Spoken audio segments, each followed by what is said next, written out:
Welcome to Coach Hayes Football Live. He can talk about anything from high school to the pros. This guy knows the game, so you better not be half-stepping. I can guarantee you most of the audience don't agree with me before they agree with you. Strap in, because Coach Hayes is about to. Watch your premium, your brain. Right now. Subscribe now and check out CoachHayesFootball.com. What's up? What's up, everybody? Happy New Year in the building, man. I'm with my dog, V12, a.k.a. V Prosper, in the building, man. Happy New Year. We got a lot going on. Already got 26 in the chat, man. I'm glad people up, but it was hard for Coach. Got a lot going on. V12, man. We talked right before the New Year. We watched a couple of these games. We talking today about the college football playoffs and the National Championship, the two teams that are left.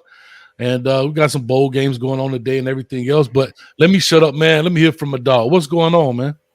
Hey, listen, to everyone out there, especially to my brother, Coach Hayes, happy New Year to everyone. We are back in 2022, and we're looking for a lot of awesome things. Shout out to all those who were able to celebrate with loved ones and remain healthy and remain strong, because don't get it twisted. That bump is out there, Coach. That bump, that Amarion is out there. Let me see you bump is out there, Coach. So don't get it twisted. That Amarion is out there, and y'all be safe. But again, listen, man, I'm proud of you, Coach. I'm looking for the channel to grow. I mean, really fast in 2022, faster than it really has grown. And I'm happy to be a part of it, man. I was glad to be able to spend some time with you and Mom's back at the crib, man. With my fam, it was always good to get home, back to the crib, MIA, baby. You know, and shout out to the Chapman and everybody who followed Coach, man. Hey, listen, y'all make me happy. Y'all make Coach happy. Y'all make me happy. So I'm ready to talk, man. Let's go. Let's go, man. So big shout out, man, to your mom as well. Had a big birthday celebration. You know what I'm saying? She got the whip. She got the whip in there, man. Yeah, so I had a chance to be down there and see it, man. So everything's good.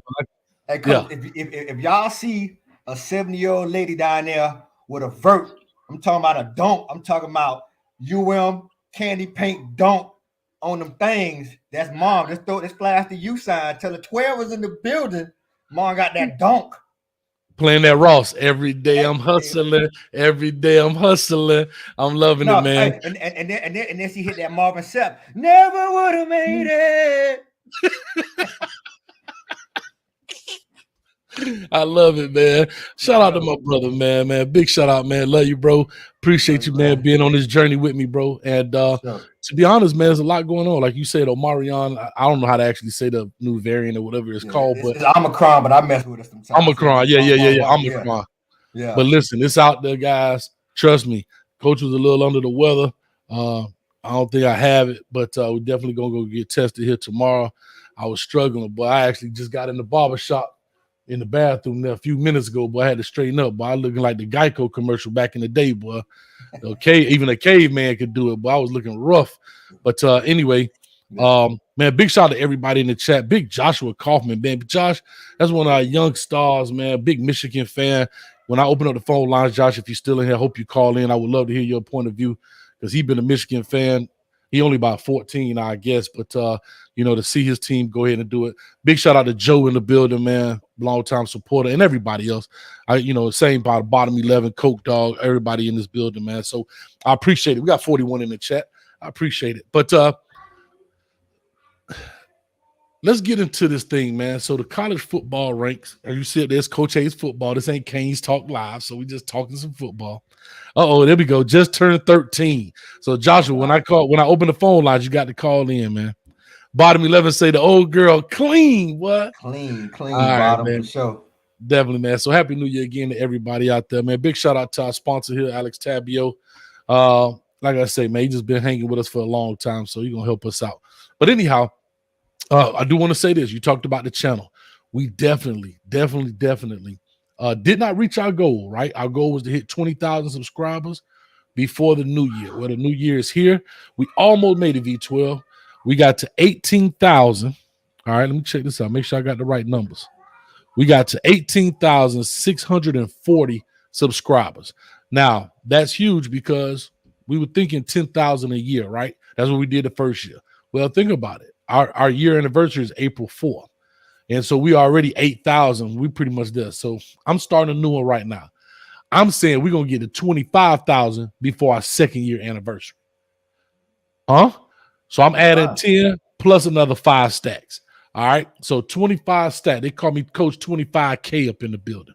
You understand? By the second year anniversary. So for you all that's watching the show or will watch the rewatch, go ahead and hit that subscribe button. Help this channel out.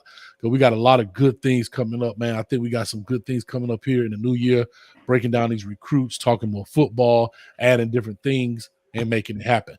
But let's get into the nuts and bolts of why we all are here today. Oh, big shout out to Miss Betty White, right? Passed away at 99, 18 day. I think her birthday was on the 17th of January. She passed away on New Year's Eve, if I'm not mistaken. So 18 days shy of her 100th birthday, one of the last Golden Girls to remain. And I must admit, my guilty pleasure, I have watched all 217 episodes of Golden Girls.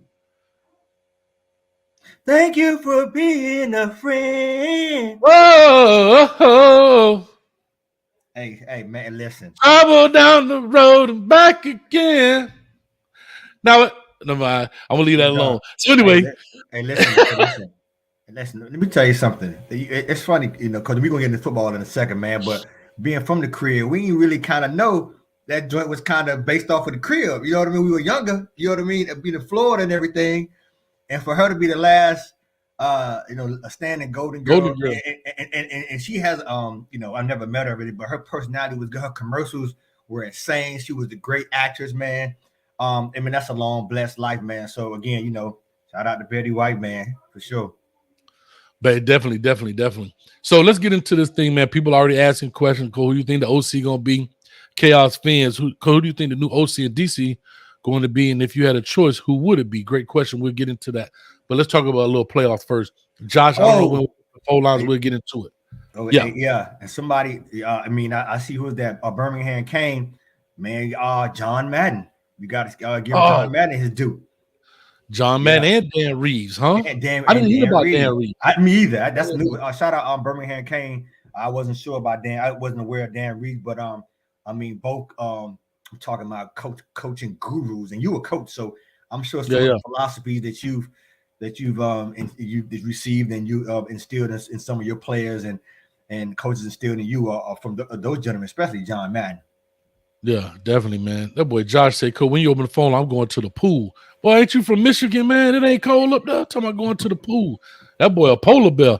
But anyway, let's get into this, man. 2 games happened yesterday. 2 big time games.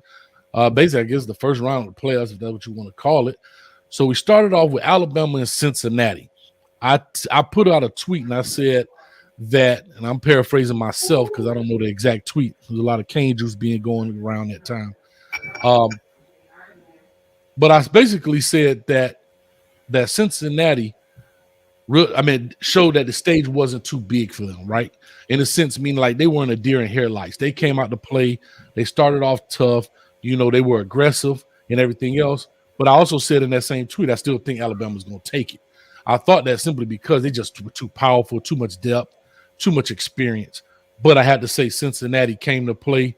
And that's a big shout out to Coach Fickle and his staff for getting guys. Think about it. None of them guys ever played on that stage. They probably even played in a game that big before, being at Cincinnati in that sense. And they were there to play. I didn't see a lot of mishaps. They just got too much talent. Well, what's your thoughts, V? Yeah, I know we spoke a little bit. And again, I think it's a testament to Cincinnati and Coach Fickle. And again, to those non-power conference teams, because people thought it would possibly be a blowout. But Cincinnati, they were very competitive. I think they came, they played. Alabama, like the commentator said, is just a different type of football team. Got to give them credit. Cincinnati hung in there. You can't score field goals against Alabama. You got to score touchdowns. And Cincinnati had really good drives, but they couldn't get in the end zone. And guess what? I will say this: Alabama and Coach Saban, you got to tip your hat to Coach Saban and the rest of the staff. They came prepared. Because let me tell you this: a couple of those passes, if the throwing lanes were open, those batted ball down, those were touchdowns and those were first down. So that's the difference between some of the SEC teams and some of the other teams. Again, it's study, attention to detail, power, and a lot of talent, man. Yeah, I mean, you look at that first drive. I think it was the first drive Cincinnati had with I hate to jack his name up, but Toa, I believe his name is. He batted the ball down. The slant was wide open against Kool-Aid McGinstry. That would have been easily a touchdown there. Again, I don't think that would have been enough to win the game, but it shows a difference in what was going on, man. But yeah, definitely, man. And guess what? That game, no, I'm sorry, I almost said the wrong thing. That was the Cotton Bowl in Texas. So, yeah, man, I mean, it just showed them playing on a big stage. Again, they just worn down, but them guys were there to play. They was thumping out there. You can hear the pads clacking and everything else, man. So it was a great showing. Also, when people talk about Power 5 and they talked about Bill, oh my God, what's the O'Brien. Mm-hmm. He was saying, God, you can't underestimate a team because they're quote unquote a group of 5 program, right? They beat Notre Dame. They beat those teams, and Notre Dame were ranked number 8 or something like that. But anyhow, this goes to show back when I used to have this argument all the time. Why rank them if you're not going to respect them, right? And I always say, why rank a Cincinnati up high up here and you want to push them out the top 4? But this is a beautiful thing. If we push this thing to 18 playoff, you get a team like this that may end up beating a team in a Cinderella, in that kind of sense, man. And I also said, and this is kind of my formula, I think you should take the group of 5, and I'm sorry, the Power 5, which won't last too much longer. They've got 2 more years, I think, but they're still gonna be there. But the SEC and all that stuff, they're doing some mergers. But you take the conference championship. So basically, the conference championships are the first round of the playoffs, right? So the conference championship would be the first round of the playoffs, and then you take 3 of the group of 5 teams. That makes your 8 teams. So, of course, you got Pac-12, Big 10, Big 12, SEC, ACC. Take those conference games. That's the first round. You take the 3 highest ranked conferences in the group of 5. That'll make your 8. And make those conference games the first round of the playoffs. You understand? Then you can do like how you had in the Rose Bowl would be the second round where you had the Big 10 would play the Pac-12. That would be the second round of the playoffs, that Rose Bowl, right? It's still happening. What they're doing, what they've done is extracted the playoff teams away from the bowl series, if that kind of makes sense. You know what I'm saying? Yeah, I'm all for it, Coach. I'm all for having the 18 because again, Cincinnati, and they're the underdogs, and Cincinnati. This been a long time coming for Cincinnati. Even last year, they played very well last year, and they were competitive last year. I think against the Georgia team, did they play Georgia last year in one of the bowl games? I forgot who. I think they played Georgia, and you saw the transition. You saw them getting better to be able to be on the stage this year. And that's what it's about. And so I think it bodes well for future teams who somewhat they lack respect from the voters and the viewers and the coaches to kind of say, hey, this wasn't a blowout like Alabama had to play. Cincinnati was hitting. I mean, Cincinnati, they couldn't get their offense together because Alabama defense is just that good. But Cincinnati played well. They were disciplined. And they were well coached. And they just got beat by a machine. I mean, come on, guys. Yeah. It's a machine, yeah, man. It's like Terminator, right? Oh yeah, It's a machine. But hold on, I got a little bone. Well, let me go back to Phil before I pick my bone with you. All right. So I was saying that. So now these group of 5 teams, as you recruit them, right, you're going to start recruiting better players because now they have something to play for besides just the Gasparilla Bowl or the Lawnmower Bowl. They can actually be in the playoffs. So therefore, you start recruiting better players. And you'll start seeing some of the parity start to take place where it starts evening itself out. And you'll get, like Cincinnati, you'll get 2 or 3 or 4 better players overall and better teams that happen.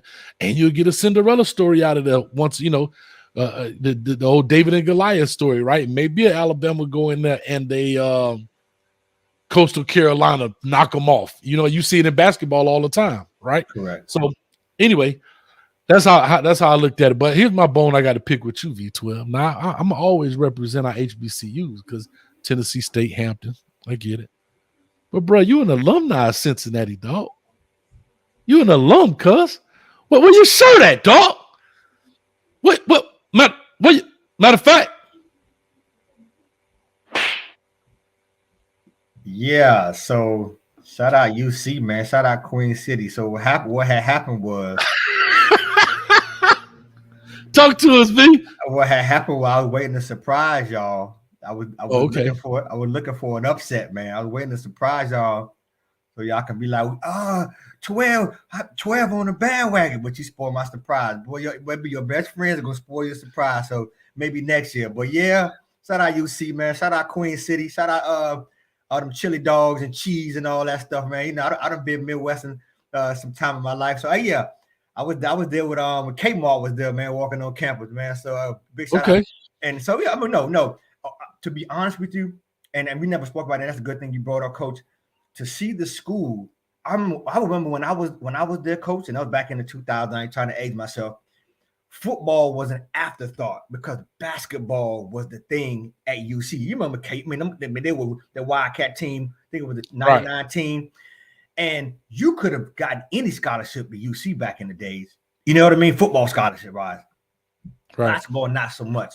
So for them to build and make that transition into a top billing in a great season, the past couple seasons, and to get into a nice ball game. I mean, I tip my hat off. When you say administration who is geared towards bringing parity in both programs, now it's like the football program overshadows the basketball program. I think that's a beautiful thing. Yeah, it is, man. And those are the things that you say to yourself, man, like, you can see the tide changing a little bit. It ain't going to happen overnight. And so Arsenio says, I mean, we've been seeing Power 5 blowouts now. I don't know. Exactly. Like, so that's my point. If you're going to rank them and don't respect them, then let them have their own championship series. Right? Like, I'm just being honest. If I'm a kid, why have your own championship series then? But that's a whole nother conversation. I just wanted to bring that up. Appreciate that, Arsenio. Anyway, yeah, man, I didn't mean to bust you out, but I couldn't wait 365 more days, dog. No, it was great. It was great. But yeah. Coach, but you know what? And I know you may have, but we're gonna get back to it. I mean, I know you may get into this about some of the cancellations. I may have some insight on some of the bowl COVID cancellations stuff like we could talk. But go ahead and go ahead and what you're gonna do next. Yeah, all day, HB all day, man. But on that fact, I can just say it right now. What are your thoughts? There were a couple cancellations, and due to COVID and different teams pulled out, Miami being one, a couple of other teams. What are your thoughts on the Bowl Championship Series giving the FCS team a shot at one of those type of larger-than-life games? Because there were a couple teams that were looking for opponents, and I heard there were teams like FAMU who say, we ready, we want to play. There were teams like, I believe it was Jackson State and South Carolina State say, hey, we want some of this smoke. What do you feel about, some more parity in getting some of these smaller schools, HBCUs in particular, on a big scale like that? Or even the FCS champion from that division to kind of say, hey, let's see something different. What do you think about that, Coach? Sure. I don't have a problem with it at all. Like I said, I think it comes down to dollars and cents, right? It comes down to how well the teams travel, how well will this team travel to those games based on where it is, proximity. It's a lot of variables that go into it. But overall, I totally agree. I don't have a problem with it at all. They're going to ask, the question is, FAMU being in Tallahassee, primarily the alumni base is Florida, Georgia, in that southeastern region. Will they travel to Arizona to the Sun Bowl game? Right? The Texas El Paso to the Sun Bowl game. It's all about dollars at the end of the day, right? The people who travel. So, but I'm all for it. I just, it just maybe had to be something regional. But anyway, I totally agree with you, man, and I like it. I just think that you can change the landscape of football in just the way in which we organize some things. And I understand it's all about dollars and cents. We could beat this across the head forever, but I do. Metcalf, man, excuse me, where you been, bro? Where you been? I've been looking for you, man, at night with a flashlight, Pimpin' Ken say. But I did want to say this back to OG Kane, man. Big shout out to OG Kane in the building, man. Appreciate you, man, for always being in the corner of Coach Hayes football. Anyway, big shout out here to Candy Kane in the building. Won't let it happen. They know too much exposure for those teams will call a player to lead a major football program as Jackson State. Yeah, it does call you exposure lead to expansion, right? That's what they always say. Fred Taylor says that all the time when I Am Athlete. Exposure leads to expansion. But we'll see. Anyway, let's jump into this piece, man. Happy New Year to everybody. If you're just joining us, we got 60 in the building. Go ahead and hit that like button, hit the subscribe button, man. We kicking this thing off. We're just talking about college playoffs and the national championship. So we talked about Alabama, Cincinnati. I think the game, it wasn't close on stats when you look at the stats. I mean, your boy Robinson, he had 100 and something yards, I want to say, in the first quarter, maybe first quarter and a half, something like that. But I have to say, it didn't feel to be a blowout. You understand? It was entertaining. Like, it was an entertaining game. You know what I mean? They kept it where you weren't like, oh, I'm about to go watch Golden Girls. You know what I mean? They kept it. Thank you for being a friend. Yeah, they kept it close, man. So again, listen, Cincinnati, they have nothing to be disappointed about. They played, and like I said, I think some of those guys come back. I mean, I know the corner's probably going to the league because them boys are beasts. But I think they and the quarterback will be gone, so they have to rebuild, and let's see if they can do it again next year. And it's funny you said about the quarterback before we move on to the Michigan game. They brought up a graphic on the thing, and I talked about a lot of these players. I saw it. Yeah, a lot of these players get caught up in stars and this, that, and the other. This dude was ranked 1,567th player in his class. Hey, Coach, you was a Powerball ticket. He was a Powerball ticket. He was a Powerball guy. Yeah, and Bryce Young was a number 5 in the country. Yeah. Yep. And you heard not the fact that they played in that game, but the fact that they said that young man was going to be a first-round draft pick. So I'm saying all that to say to parents or players who's listening, don't get caught up in the stars. Get caught up in the production. There you go. That's all I'm trying to say. All right, it don't matter, Josh. I want to open it up, man. But give me a second. Right, open it. No matter where you come from, it depends what you do when you get there. You know what I mean? Right. What you do when you get there. That's the bottom line. And hey, man, Ritter. I remember when he first got on. I mean, he couldn't hit. He couldn't throw it. Make a completion. I mean, it was all bad. Right. But then you see the transition, you see the coaching. You happy with those type of players who hang in there, and he about to change his whole life. You know what I mean? I think that's awesome. Now let me ask you a question, and that's the difference between the levels, right? Being at Cincinnati at the time in which he came in, the pressure wasn't high, right? Correct. So because the pressure to win wasn't high, the threshold for mistakes was a lot larger. He had time to grow. And guess what? Before I mean, control, and the expectation was very low. Yeah, that's the key. The expectation was low, so it's almost like like I say, it's like a Powerball. Well, you playing a ticket. It's $1 million. You don't expect to win. But hey, But if I win, it's a bonus. And then you win $100. You right here tricking it off. You know what I'm talking about? He's like, oh, I don't want $100 on this thing. I'm happy. So I mean, the expectation was low, and it's sometimes timing, man, is almost everything in an instance. You know what I mean? So yeah, definitely. Yep. So I just want to say that as I lead into Georgia, Michigan, as before we speak about that, since the segue is from quarterback to quarterback, then you look at their quarterback. This dude was a walk-on. And you got JT Daniels sitting on the side. I mean, I'm just saying, like, bro, it's never over until it's over. And this dude said, like, he walked on. You know what I mean? Pretty much walked onto the team. He ain't a big guy. You know, he ain't a real big dude, but he making the throws. He believed in himself. And then the best part is the team start believing in him, man. Coach, and that's one thing about, you know, us growing up, when we grew up, us loving football. We love football. Even though we're a Cane fan, y'all got to understand, we can talk any football. We love football from the top to the bottom. But and you coach this thing, Coach. At the bottom line, here's the Miami way, right? And we got to get back to it. Coaches are going to play players, dog. That's the bottom line. Roscoe Parrish, 5'6", 5'7", beast.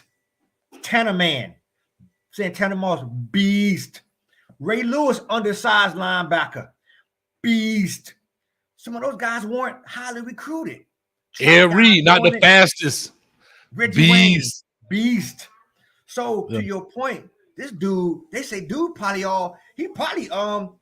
they say all about 5'9", maybe 5'10". They say it's a generous 5'11". You know what that means? That means 5'11" with his cleats, with the helmet on. With the helmet on.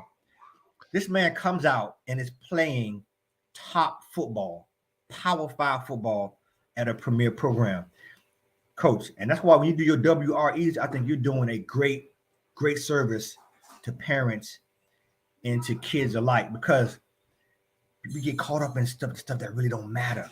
Just get there. You get there, you produce, you gonna play. Right? It might take a while for them to notice you, because guess what? Sometimes the talent is not the focus is or the hype. The hype. Yeah, the focus of the hype, right? The hype is bigger than your talent, yeah. But remember, I'm gonna tell you a funny story.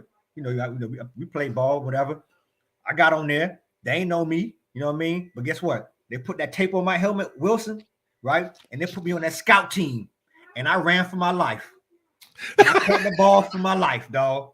And they started to be like, oh, hey, V12. 12. What we gonna do? Who is that number?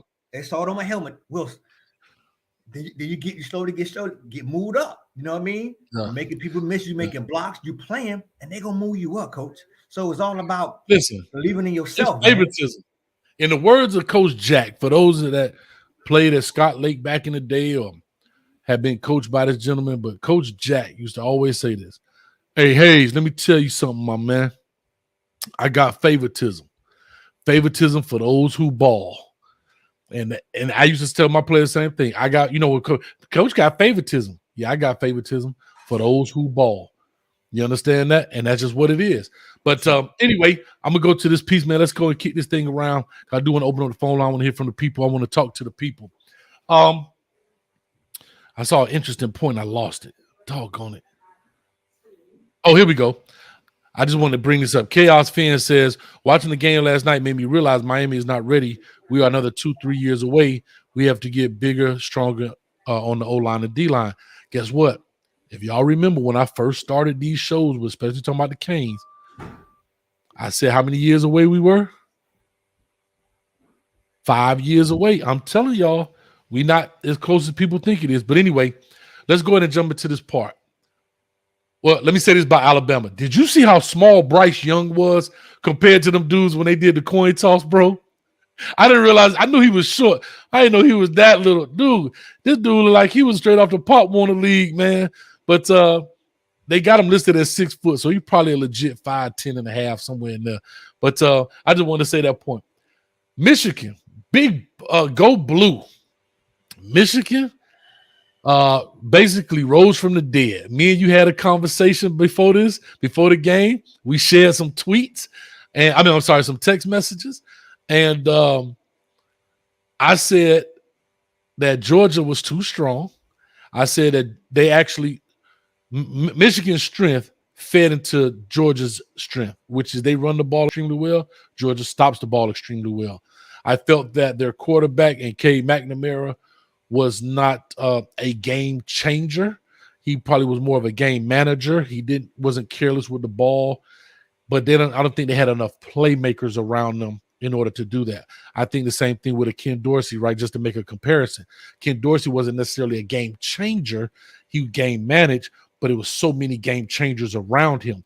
You put it in Tanneman, Reggie Wayne, Andre Johnson, in the backfield, McGahee, Shockey. He had so many game changers around him. He just had to distribute the ball. I don't think Cade McNamara from Michigan had enough game changers around him to defeat Georgia because they were just too fast, too strong. I'll let you share our text exchange. Yeah, if you care to do so. Right. So here's the thing, Coach. One thing about it, we go back and forth, but we give each other what credit is due.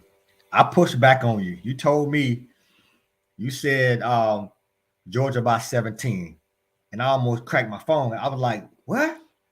Against Harbaugh team? Because, Coach, based off of what Harbaugh has done or did with that team this year, basically raising from the dead, and the depth they had at running back and on the defensive side of the ball, I thought that Michigan would put up a better contest. And you want to talk about disappointed in the game? I was disappointed in that game more than any other game, probably out of the two games, because Michigan, they appear to not have been as good as advertised for me. And now Harbaugh is a good coach, and I will give the credit that they've done very, very good this year. But I pushed back on you, and you were right. Georgia was too big, definitely too strong. And I just think the game time exposure and experience for Georgia, especially playing in the SEC and playing Saturday in and Saturday out, the best of the best, I think it helped them to pretty much, demoralize and demolish Michigan. It wasn't even close. Big shout out to Coach Chick and Coach Joe from Scott Lake, man. Big shout out to those guys, man. What's up, Vincent? But anyway, yeah, you're right. Talking about how small they were. When I saw 68, I forget his name, for Michigan, walk up there, and he had to go against 99 from Georgia D-line. And 68 ain't no little dude, bro. No. That center was no little dude. Man, listen, he was punching this dude like he owed him some money at the bar.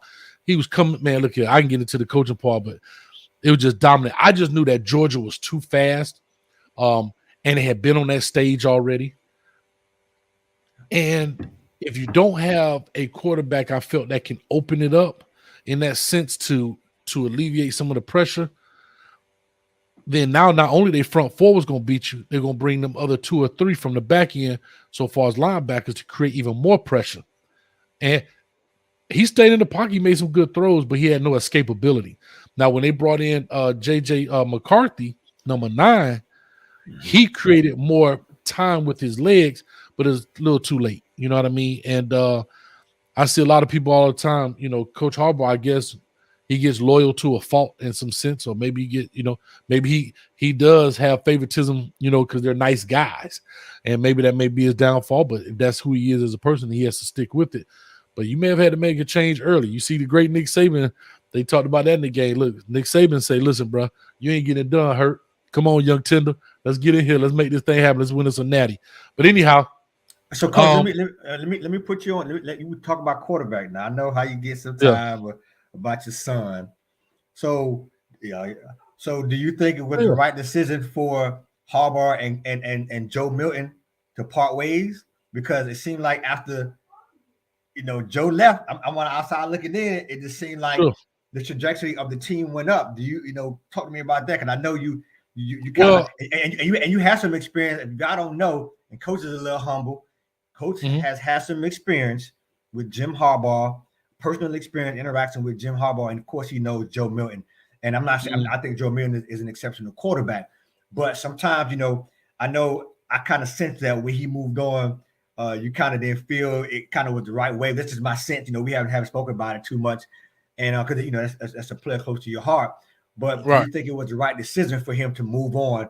And how did it look that when he left, the team did a whole lot better? Well, I'll say this. I'll say that without spilling too much of his own private information. Sure. I think it was the right move for him. Sometimes it's about fit. It's also about philosophy. How else do I want to say this without? Because I'm honest, and that he know himself. I tell him straight to his face, but you sucked on that one, dog. I think it would, to answer your question, yes, I believe he should have moved on. Maybe the team did, or the team technically did do better.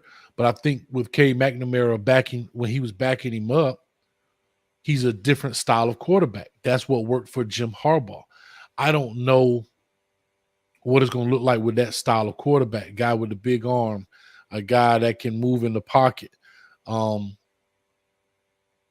I'm speaking about Joe, I'm just trying to think about things, but I don't want to put his business. No, that's fair. I mean, and that's enough. I just want to kind of get your perspective. Yeah. No. The team did extremely well, but I think systematically, it changed. I think defensively they did better as well.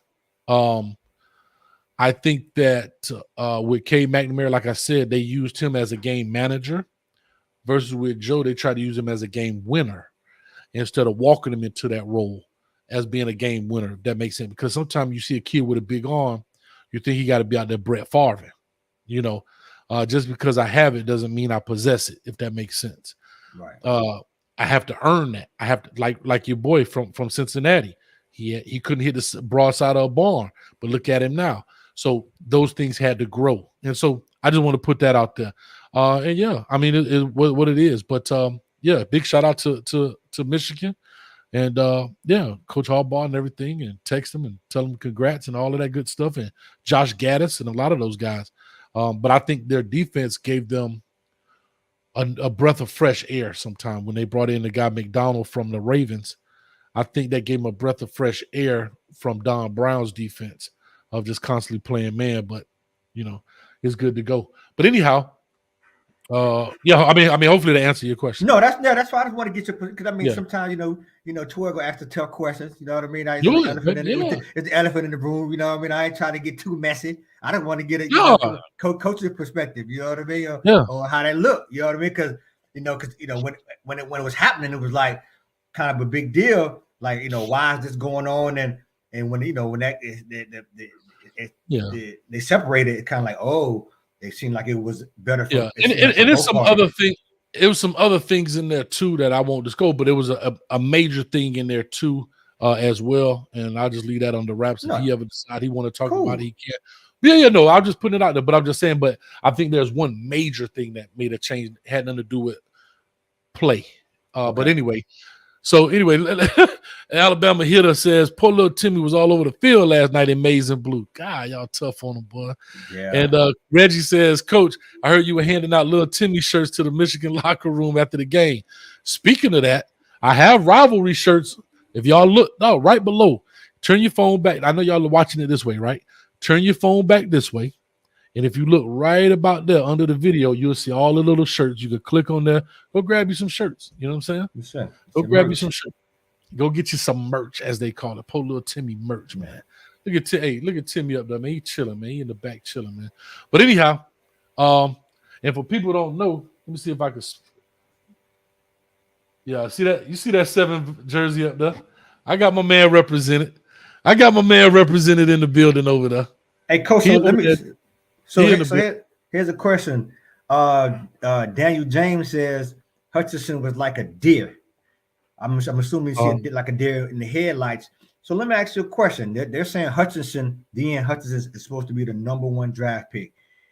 If he was neutralized by a SEC type offensive line, what is your outlook for him playing on Sundays, and where would he probably fit the best and what NFL team you think he'll probably fit the best with? Because I know you coach defense. What do you see some of his skills and what they did to neutralize him, number 1?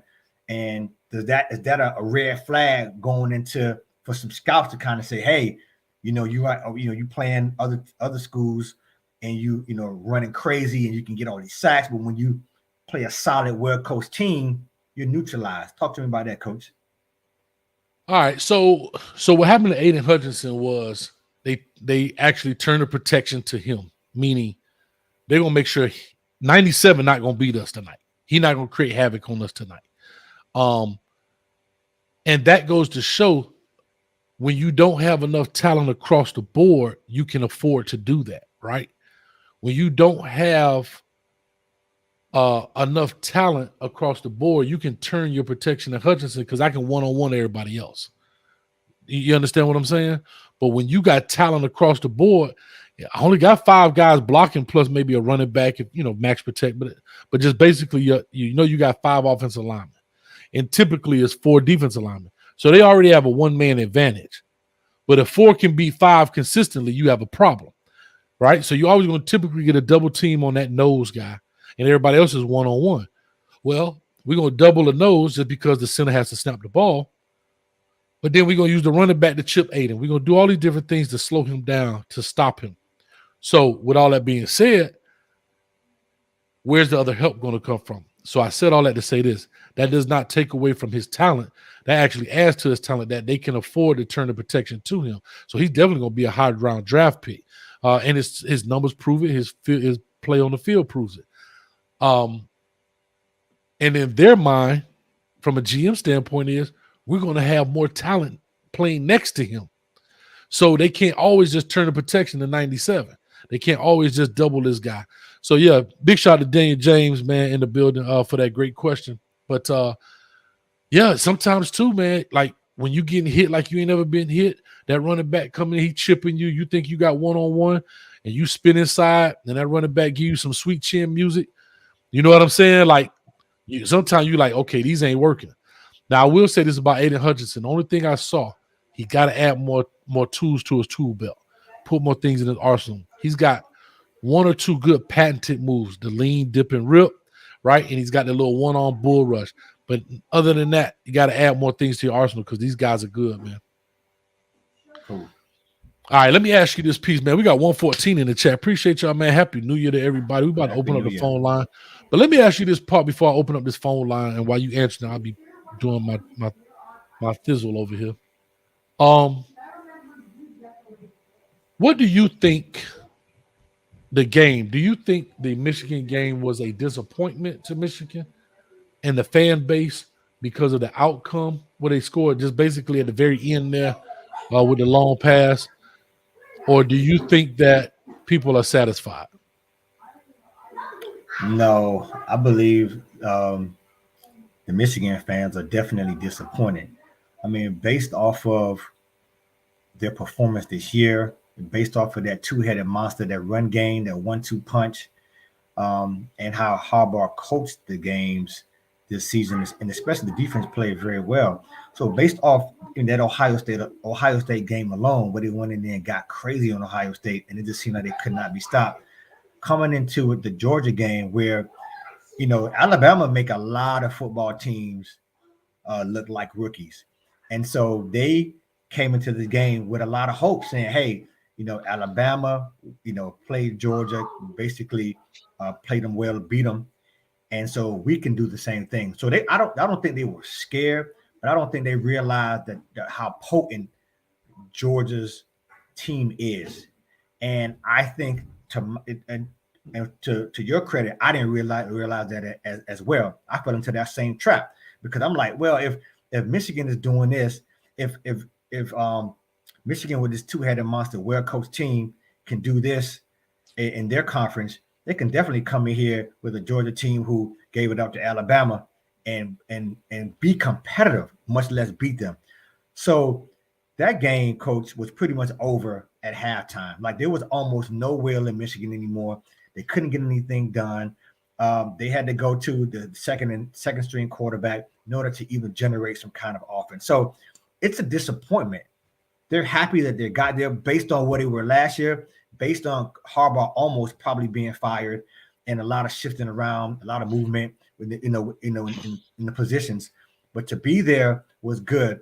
But again, that's just like the University of Miami. If we got there, it'll be okay, but we still have to compete on a stage like that. Got to compete, and they didn't compete. Yeah, somebody just said got our coach, man. I think they schematically whooped them. And here's the best thing about it. They didn't take a inexperienced, because think about it, this quarterback's his first year. He's 9-1 as a starter. 9-1.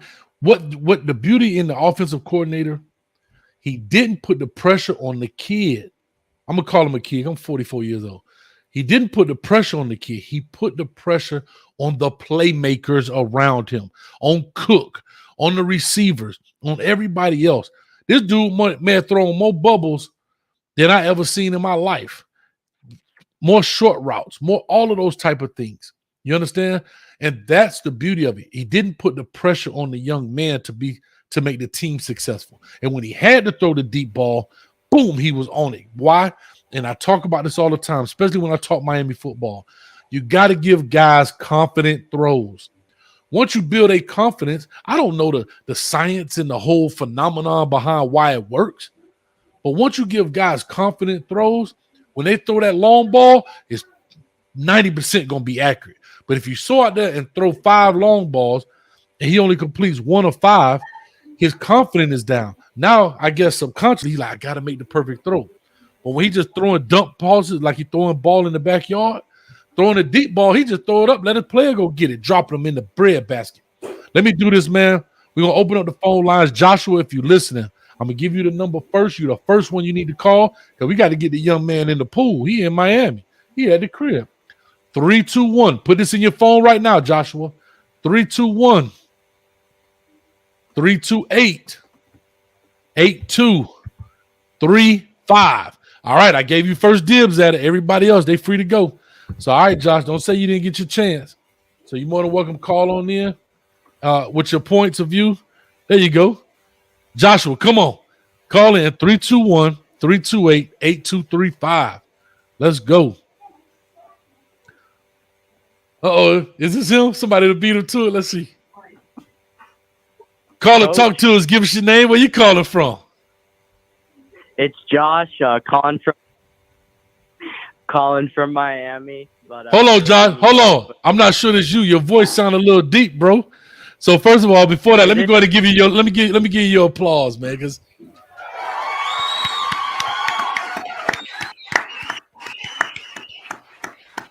yes, sir. Big shout out to Josh in the building, man, with a deep voice now.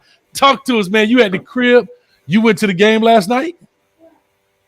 Yeah, and I just wanted to speak about it a little bit as a Michigan fan. So, like you guys said, we had a great season, but I don't think there's really – I was disappointed. I think we played better. But what I'm so excited about is that the future looks great, and last night our freshman QB showed us what he had, and he looked like better than most freshmen would look against the top-tier defense. Even though it was second stringers, he still looked really good. And I'm excited to see what he can do. There's a lot of playmakers, and a lot of these guys are actually underclassmen, like sophomores, the wide receivers. So I feel like these guys have a lot of time to grow, and the guys around him who he recruited to come with him are just only freshmen and sophomores. So I think there's a lot of potential, and same with the defensive side. I think there were some bright spots, and I think there's a lot we're going to fix. And the one I said to my dad, I said, it's not working, put JJ in. And if you don't win a national championship, you could still fix it, because that means it didn't work enough. So you could still switch your QB. Even if he led you to the playoffs, you didn't win the championship, so you can always switch it. Nah, definitely, man. Listen, let me say something to you. Do you know where you were when you was at Hard Rock? You know what area of Miami you were in? No, I'm not sure. I just know I'm not sure. You in the area where Coach Hayes grew up, man. You know it as Miami Gardens, but we know it as Carroll City. So I need a big shout out to Carroll City, Josh. Talk to us. Say, I've been to Carroll City, baby. I've been to Carroll City, baby. I love it. There you go. Rick Ross area, man. All that, man. Good stuff, man. But yeah, so let me ask you this. You talked about a freshman quarterback in JJ. You were talking about freshman quarterback so far as JJ McCarthy. Mm-hmm. So do you think Josh, that there will be a quarterback controversy come this spring ball? Yes, I think that Michigan, everybody's turned to JJ, and I knew this was coming because I knew Cade's a great QB, don't get me wrong, and he's probably a 5th round draft pick. You know, not this year, but if he transferred and went to another school. He's a good QB, but he wasn't that Bryce Young game changer that I knew he wasn't. And JJ has that ability, and I saw that yesterday with just the way he threw the ball in there. Of course, you know, he might have been a little rusty, but that's because he's a freshman QB. The talent you could see is there, and that X factor, like game-changing ability that all these great QBs have, is there. And Harbaugh's never had that, so I'm excited to see what he could do because he made Cade a great QB, and he didn't have that X factor. So imagine what he could do with an X factor QB like JJ McCarthy, and we're already seeing it start, coming out. And I think that's a great thing to see as a Michigan fan. I love it, man. I got a question for Josh. Hey, Josh, what section were you sitting in, Josh? I'm about to share something, a fun fact with you. What section were you sitting in, Josh, when you were at the game? What section? Section 120. Well, guess what? Your guess what? Listen to this clearly. When they ask you a fun fact about Coach Hayes, here's your fact. Your Coach Hayes, used to sell cookies in that section of Pro Player Stadium back in the days. Coach sold cookies, and your boy V12, I sold hot dogs. So shout out to Joe Robbins, Pro Player. Hey, Josh, see, hey, you get everything on this show. We give you fun facts about. So we from Carroll City all day, right? So Josh, I'm gonna give you a fun fact, man. So I want to make Coach laugh. Coach sold them cookies, man. Miss Fields cookies. Oh. All day.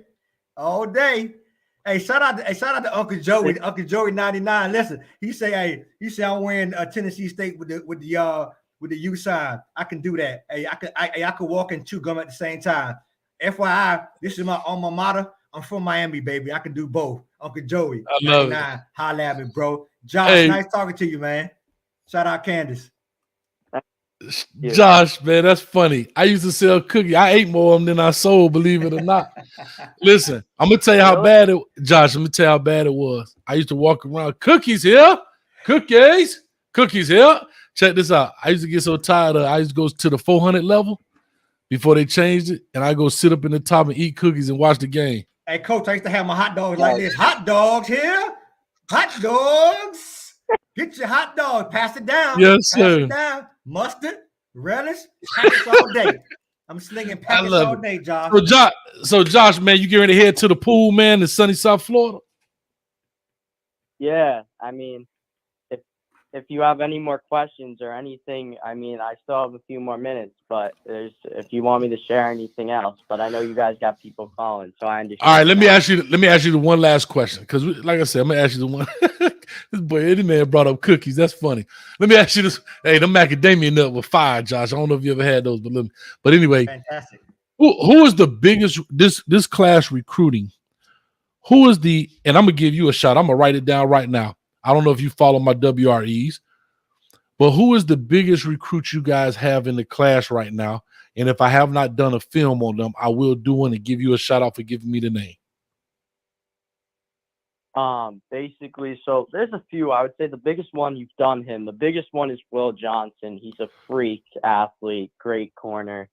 And, during the game, I realized we need corners. There was one bright spot, of course, and I think he'll be great with this guy. I don't know if you've heard of DJ Turner. I think DJ Turner's a great corner, and he's only a redshirt freshman. And, when he's locking down Georgia receivers, when he's a redshirt freshman, that's very exciting. But, yeah, Will's one of them. Have you done Derek Moore? He decommitted from Oklahoma and is now committed to Michigan. He's a very good defensive lineman. Have you done him? I've done over 400 of these dudes. So sometimes it seemed like I did DJ Turner, but I'll definitely check and see. If not, the video will be coming out and you'll be on it, my man. And then I'll just give you three names. I'll give you three names you haven't probably done: Derek Moore, Zeke Berry, and Keon Saab. I did Zeke. I just did Zeke. Okay, you did Zeke. Okay. Yeah. Now, Josh, I'm gonna. Keon Saab, I did his earlier, but I'll check him out. He's out of IMG, but he was out of New Jersey earlier. Mm-hmm.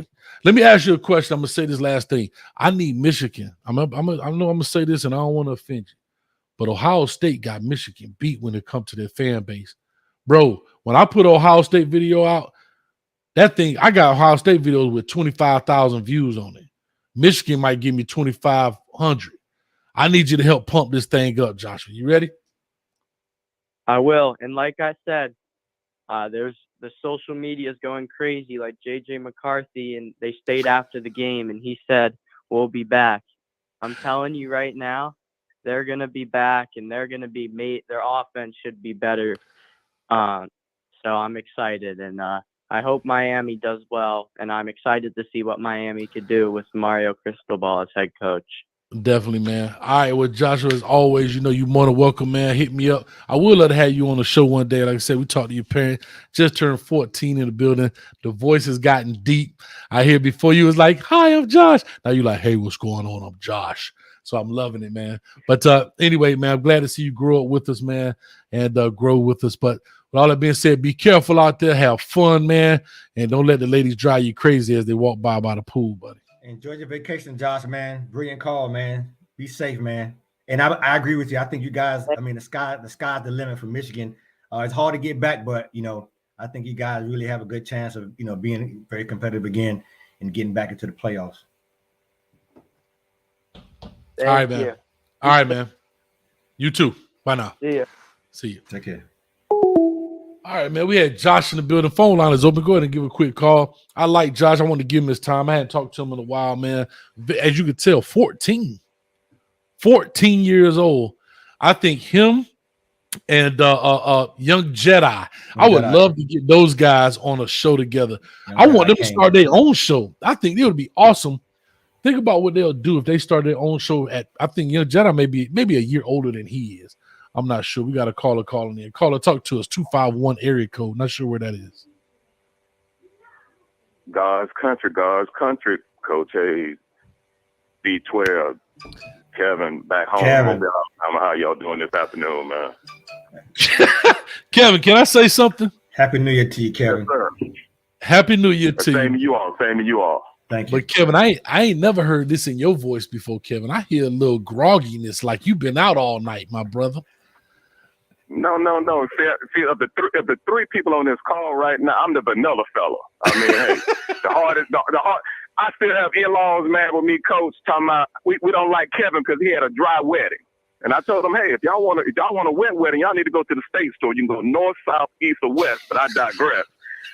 Gentlemen, as far as the Michigan-Georgia game, let's keep this thing 99+1. It didn't make any difference what they had. JJ, Michael, James, Bookman, Alderman, Davis. Michigan was going to beat Georgia yesterday, okay? Hey, you crazy. Kevin, Yeah. get off my line. Kevin, Wow. Kevin, get off Yes, my sir. line. Kevin, get off my line. That boy said you could have had JJ Bookman. Kevin, listen, I can't. Bookman. That's awesome. That's Get out awesome of here, reference, man. For all y'all don't know what it is, man. Y'all ain't catch that. Y'all ain't grow up with that black and white TV with the elephant with them rabbit ears. Shout out, hey Kevin, that was brilliant, bro.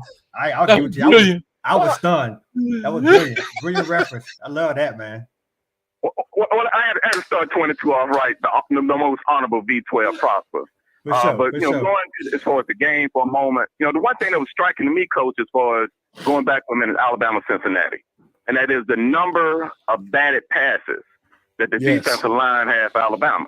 I thought that Ritter was like about maybe 6 feet, 6'1". So. Yeah, no, I mean they did have a lot of batted passes. Yeah. And for a quarterback, that's so unfortunate because you're taught not to look at hands. You just throw the ball, deliver the rock. And when you start getting 2, 3, 4, now you're starting to hesitate because you want to make sure you're trying to throw it to that guy, but can I clear these sets of hands, and those things take a big toll on the quarterback. But that's a great observation, man. Great observation. Hey, Kevin, listen, let me tell you something. That was classic right there, brother. That was awesome, man. Awesome reference. That's what if he had JJ Bookman. That's crazy.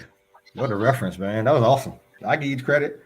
Hey, I think Nick Saban been coaching you too, Kevin. Y'all pay attention to the detail down there in Alabama, man. That was awesome. But let me ask you this though, Coach. Yes, sir. Go ahead. And so in that game, though, and we talk about adjustments being made, and you can answer the question, Kevin or Coach as well. Why not instruct the offensive lineman? If you see the passes are getting batted down, why not cut these guys? Why not cut these defensive linemen? I saw no one trying to cut, and I kind of got frustrated. Go ahead. Gentlemen, the one thing is that sometimes, you have to admit that you're not the smartest man in the room. And when I say that, I mean that in reference to Coach Fickle. Coach Fickle, he came into it, okay, I have the coldest 2 DBs in the country. So, okay, I have the corners locked. Jameson Williams, he's going to be a one-man band, so I don't have to worry about the passing side of it. But when it comes to his offense is good for the AAC. But it's not. I don't even think his offense is going to be good for the Big 12 in another year or so. So it's just a matter. You have to chip. You have to chip Mr. Anderson. If you don't chip Mr. Anderson, it's a wrap.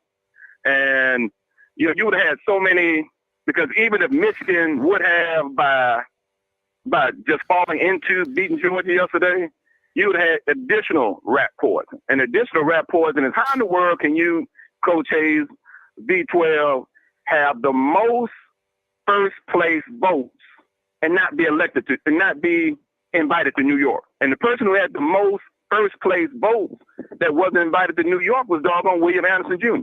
That's right. Well, because it's not sexy, right? The defensive end, you don't normally see defensive player. Who was the last one to get it? Desmond Howard? Was it not Desmond Howard? From Michigan. Woodson. Charles Woodson. Yeah, wasn't he the last defensive player to get it? I mean, it's not a bro. You can look at it today. Not to go on a tangent. I'm looking at the young man from Georgia that got in at the end.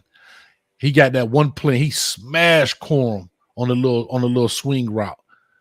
They put him out the game because of targeting. I'm all for that. But when running backs go in there and lead with their head through they kicked him out because it's for his safety. But when the run, it had nothing to do with defenseless quarterback because he didn't hit him in the head. They gave him a targeting for his safety. But they don't ever do that to offensive players. The reason this is done, Kevin, and you know this, you're a very bright guy, it's to keep the chains moving and score more points. Not only am I giving you 15 yards, I'm going to essentially take one of your best players off of the field. Think what that does. So it's not only to keep the drive alive, but it also eliminates one of the top players for the remainder of the game. That's why he's out there. It just happened to be a backup because it was a blowout. But typically you see that with starters. These things are designed. They could call it for safety, because if it was for safety, you would be putting running backs out the game when they bury their head down to get across the goal line, right? They use the crown of their helmet to score, and the commentators be like, he's tough, he trucked him. But when the defensive guy does it, he has to know better. He has to be better disciplined. And I'm not saying that's wrong. What I'm saying is, like anything else in life, you can't judge me and we're all doing the same thing if it's under the safety protocol. It's not. It's about scoring points, keeping the drives alive, what's exciting, changing the momentum. That's what it's all about. Yeah, that's quite true, quite true. Just wanted to shoot a couple of quick bullets at y'all fellas, and it was in reference to just in the event y'all didn't know, the right side of Alabama's O-line is injured. But that being the case, what we do is plug and play. So just put some 5 stars over there from IMG. But the one thing I also find interesting when it comes to what's going to take place on a week from Monday is when it comes to the quarterback. And I know that we kind of go back and forth saying that stars don't matter, but stars do matter, because the one thing that's going to be pronounced as far as a week from Monday is that unless he's going to get some lifts put in his shoes, the greatest, the best, the number one DUI lawyer in the state of Georgia, Mr. Stetson Bennett IV, will still be the starting quarterback, and he has not grown any. So if you're going to bat down 4 or 5 passes from a 6'1" quarterback, I can only imagine how many passes you're going to bat down from a 5'8" quarterback. Well, and Kevin, Kevin, we have film on that, because in the other game, in the previous game, I don't think there were too many passes batted down that were pronounced. So I think that I will hope that Kirby Smart will make the adjustment with those batted down passes. I think when you talk about stars matter, I think it's going to be about from a standpoint of who can manage the game better. And if Bryce Young, as a 5-star who's played in a lot of these bigger games, can manage the game better, I think Alabama wins again. But if Stetson Bennett comes around and he's able to learn from his mistakes, he didn't play particularly bad in the last game. He had some picks, but if he could rectify those mistakes, Kevin, I think it's a different ball game. So I get where you're going with that reference, but I don't think Bama batted down too many passes in the previous game. I could stand corrected. No, but I'm gonna tell you why. I'm gonna tell you why. Bennett doesn't throw the ball over the middle. He throws perimeter throws. He throws a 45 degrees to the sideline, right? He throws slants, hitches, drags to perimeter, bubble screens, now routes, jailbreaks. He's not now if it is over the middle of the field, it's 20 yards down. You're not gonna bat those down. But he's not throwing things right across the middle. Even the drag concepts, they don't shoot out until they get to the other side of the tackle. So it's very rare that you're going to get them knocked down from him versus Cincinnati, where they throwing them right through the lanes. You know what I mean? And also Cincinnati's offense is predicated off of the 3-step drop, where for the most part, Stetson Bennett, to Coach's point, he's back a little bit. By the time you throw the drag screen, the offensive lineman is still pretty far back. He can probably dump it over. So we'll see. I mean, it may become a factor in this game coming up, but I will hope that Kirby Smart will be smart enough, no pun intended, to make that adjustment. I love it, man. Well, Kevin, I got to let you roll, but as always, Happy New Year to you, my brother. One day we're going to meet. I'll be in the ATL one day soon, and we can actually get that varsity burger you promised me. I love the varsity, man. I can do it. I can do it. Which varsity we going to? Hey, Kevin, which varsity we going to? I done divided myself. Which varsity we going to? The one in Midtown? Which one we gonna go to? The one in downtown? Hey, Kev, you see this shirt right here? Not to let you know. Now I was right down the street in Nashville. ATL like my second home, man. Now I already know my child down there. I've been a big varsity fan, so let me know which one you want to go to, man. Oh yes. Well, I mean, it would definitely have to be the one more so towards the latter. So I mean, I would have no problem with it. I mean, hey, Mr. Hayes and I, hey, we're both in the school system, so hey, I just paying one of those sick days as far as for that day, and then as far as going to get myself prepared for that weekend. So I look forward to it. But as always, it's an honor to speak with y'all. Hey, y'all continue doing what you're doing. Be blessed. I just want you to know that you matriculated from Tennessee State. I'll be remiss and not sharing with B12 as far as my wife. She's one of those Delta Sigma Thetas from Alabama A&M Bulldogs, MEAC. So SWAC, excuse me. So all day, man. Love all day for sure. Oh yeah. Every day. All right, take it easy, man. Be blessed. I'll talk to y'all later now. All right, definitely, brother. Thank you, man. For sure. All right, big shout out to Kevin, man. Let me go and give Uncle Joey 99 $10. Appreciate this. Come back to New Orleans, Coach Hayes, Mighty Viking Nation. I got my helmet right there. That's from New Orleans. Actually, that helmet is from New Orleans. I got Duke Johnson's signature on there. That was my last year. When I left, I always get a helmet. So Uncle that Joey, helmet. Uncle Joey, like Trick say, if you know somebody that knows somebody that knows somebody, talk to me. Hey, you never know. Hey, coach, coach, you never know what coach gonna do, man. I'm still here to be back home. Listen, Coach Heidelberg over there, he doing a good job. You know what I'm saying? He definitely make it happen. Hey, listen. Hey, Heidelberg been around a lot. Remember, man, his brother, Damon Heidelberg. I know the Heidelberg brothers, man. I played with them. Shout out to Heidelberg, man, for sure. I didn't know he was still there. I forgot Heidelberg was still there, for sure. Yeah, matter of fact, Heidelberg been there since we left. So in 08, Heidelberg been there from the 08-09 season. Shout out my homeboy Damon, man, on the boy we played at Scott. You know what I mean? Scott Lake, I already know. Okay, good. So y'all in good hands, 99. Y'all in good hands over there, man. Okay, Joey, y'all in good hands, man. Yeah, man. So definitely, man. But like I say, phone line open. Y'all go ahead and give us a call. I want to hear from the people, man. I want to hear some Happy New Year's, man. Look what's going on. Also, today, I don't know if you two, I know you running around. I already bought the gigabytes. I gotta burn them up before the month out. So I'm gonna actually do the Ohio State game live at CoachHayesFootball.com. Okay, listen to me. If you go to CoachHayesFootball.com, you'll see it say live stream games. Okay. Matter of fact, maybe I have to put the website. Let me do this. Let me put the website. just set me up, Coach. I may be able to slide in late, depending on what's going on, and rock a little bit with you. Yeah, man, we're gonna do music. We're just gonna have fun. Yeah, I'm just gonna have fun with it. But let me see if I can share the screen right quick. Hold on, let me see if I can share. I can't share that screen. Let me share this screen. Y'all can't see my goodies.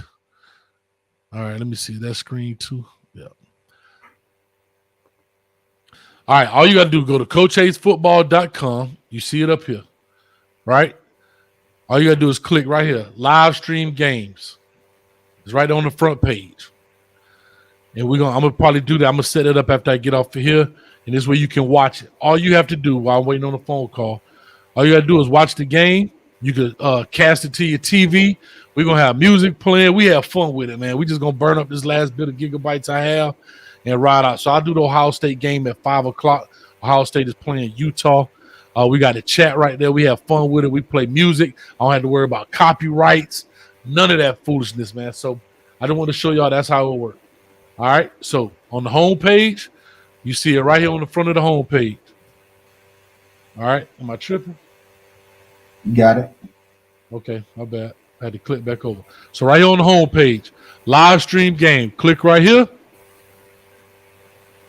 It'll take you straight there, and you can type you can type your chat in right there. What's up, Coach? Already in the building. All right, Coach. I don't want to show that to you guys right now. We got Coach. We got a comment from Sean Green. They want to know Sean Green. Coach says, Coach, does the 5-year clock start over with Cristobal? That's a good question, Sean Green. Excellent question. Can I be honest with you? Yep. Can I be honest with you? Yes. That's fair. I'm gonna tell you why that 5-year clock starts over. I'm talking about not good teams, not 10-2s. I'm talking about elite status. I'm not talking about winning programs, winning big bowl games. I'm talking about elite status football. It's 5 years. Philosophies have to be set. Continuity has to be there. Chemistry has to grow. Hell, we don't even know who the coordinators are yet, dog. Somebody asked me that earlier, and I said I was going to get to it.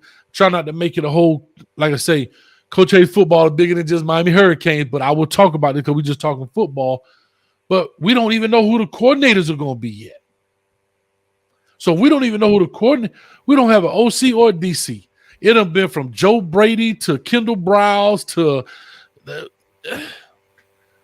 and I told you, I'm not doing it. I am not going to I hear some humming noise. Is that me? Y'all hear humming? Well, let me see them. Yeah, I'm a dog humming. That's you humming, but it's all good. I don't see it's humming through. It's coming through. I'm not sure where it's coming through. Sounds like somebody cutting grass outside. Yeah. Yeah. So I don't. What I don't want to do for the Miami Hurricane fan base, for me, I don't have expectations. I told you, to me, it's equivalent to a roller coaster ride. It feels good. I see the ride from the outside before I get in line. I got in line. Coach Cristobal left. We on the Cristobal ride. I'm going up like this. Click, click, click, click, click, click, click, click, click, click, click, click, click, click, click, click. We'll find out soon enough when we go over the edge. Is it going to be exciting or is it going to be like, yeah? Because, the roller coaster at the youth fair, the double loop was way different than the little small world after all thing you used to get on with your little 3-year-old. She over there, yeah! You over there like, oh, baby, this is terrible. So that's how I feel about it in that sense. So big shout out, $5 to Sean Green. Appreciate that donation, man. Thank you so much. Anyway, a lot of people in the building. Let me see. Mo says giving Nick Saban 2 weeks to prepare is never good. You sound good, V. Cool. Good for UGA. No, hey, bro. I just think there's too much talent, man. Mm-hmm. Man, listen, let me tell you something. That's an excellent comment. Giving Nick Saban any time to prepare is a bad deal for the opposition. But also 2 weeks gives Alabama, to what Kevin was saying, their team time to heal. The right side of the line is pretty much injured. It gives them time to heal and also time to get back in. Think about this. They had 2 or 3 weeks off, and they came out with like a well-oiled machine. You give them 2 more weeks to prepare and go through practices and get the game plan in line, it's going to be crazy. Yeah, definitely. I just got a call. I missed it because I had it on a different screen when I was trying to share.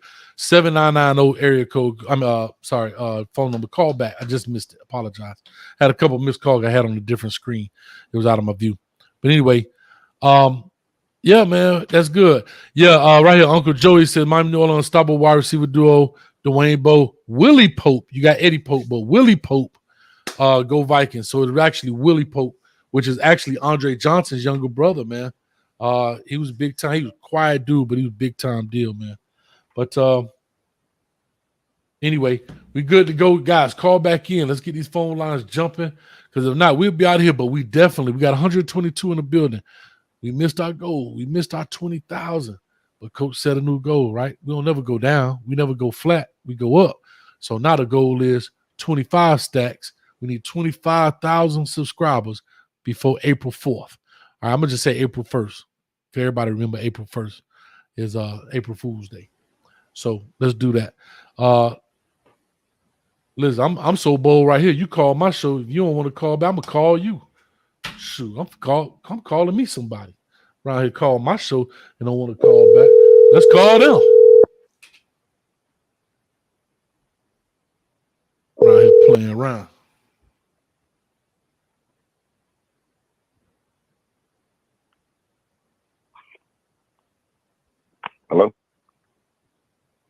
Hello? Yeah, somebody called Coach Hayes football show, man. We were trying to find out who that was, man. They said they had something to say.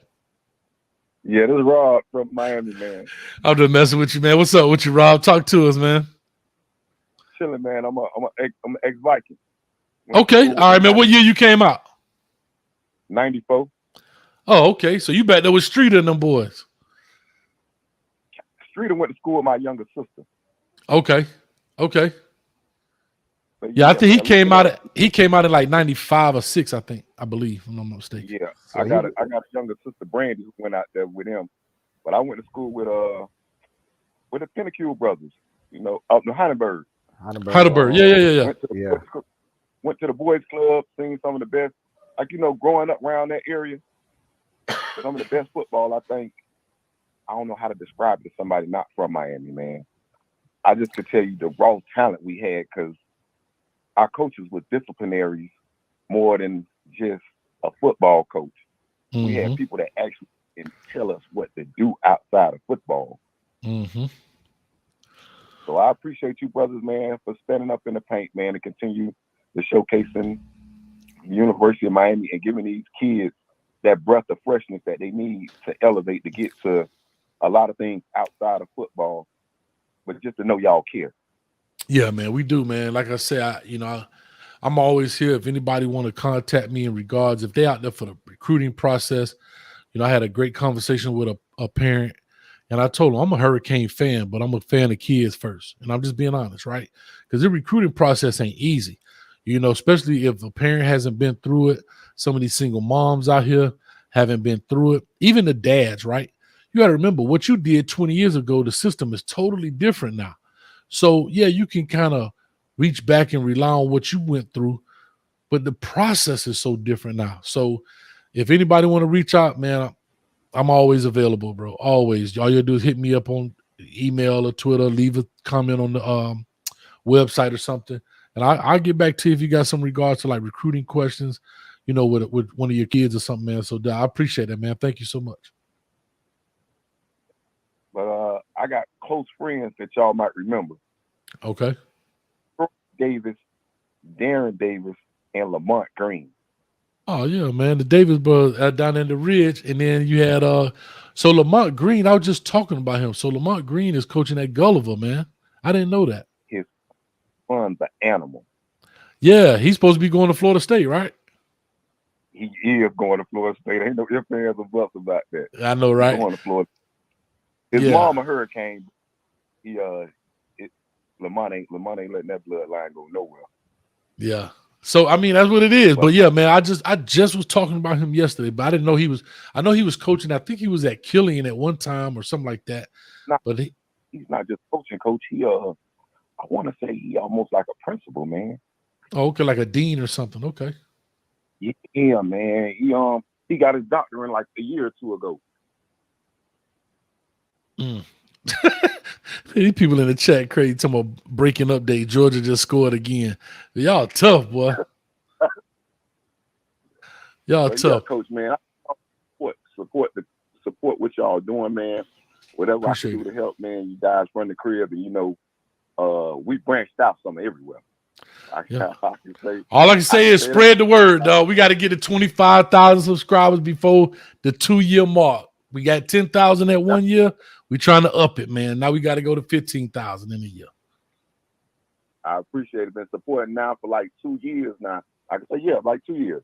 Because I remember it was just the WREs at one time, and then we got into the hurricane thing real deep. But yeah. See this guy right here next to me? You know who fault that is? Yeah. That's his fault. He called me. He like, Coach, let's do a hurricane show. That dude right there. That's he the one.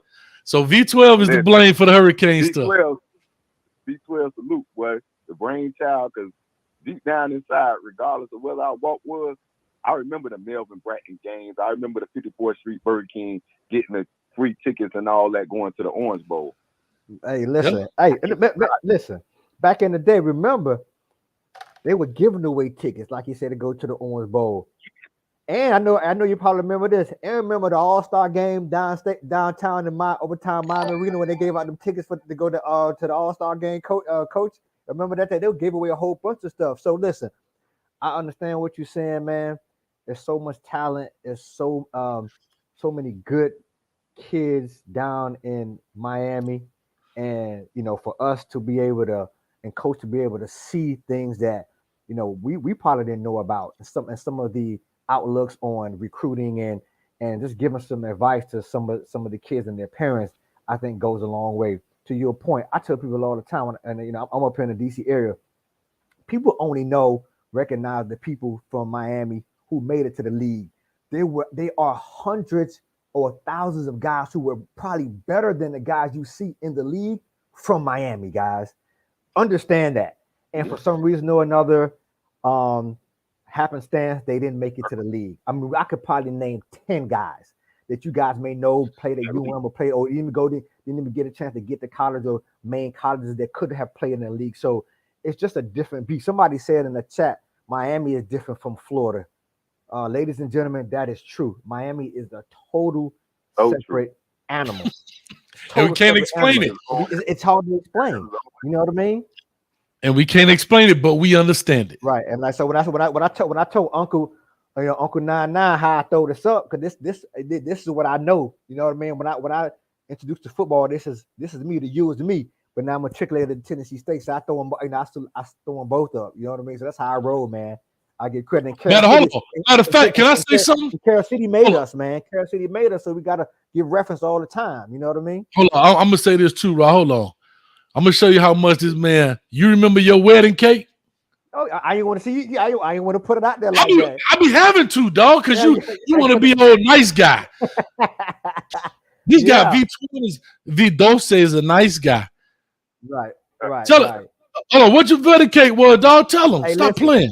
All right. So my wedding cake, it had the TSU sign, TS, and the U in the cake with the University of Miami orange and green U.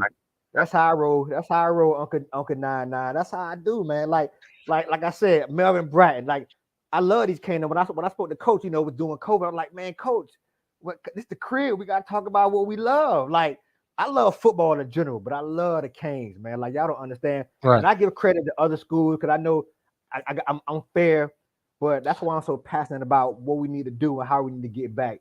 So, I mean, so we in here, man. Talking about ain't no problems. That's real. Well, appreciate you, dog, as always, man. But go ahead. I'm sorry. Go ahead. You got a question?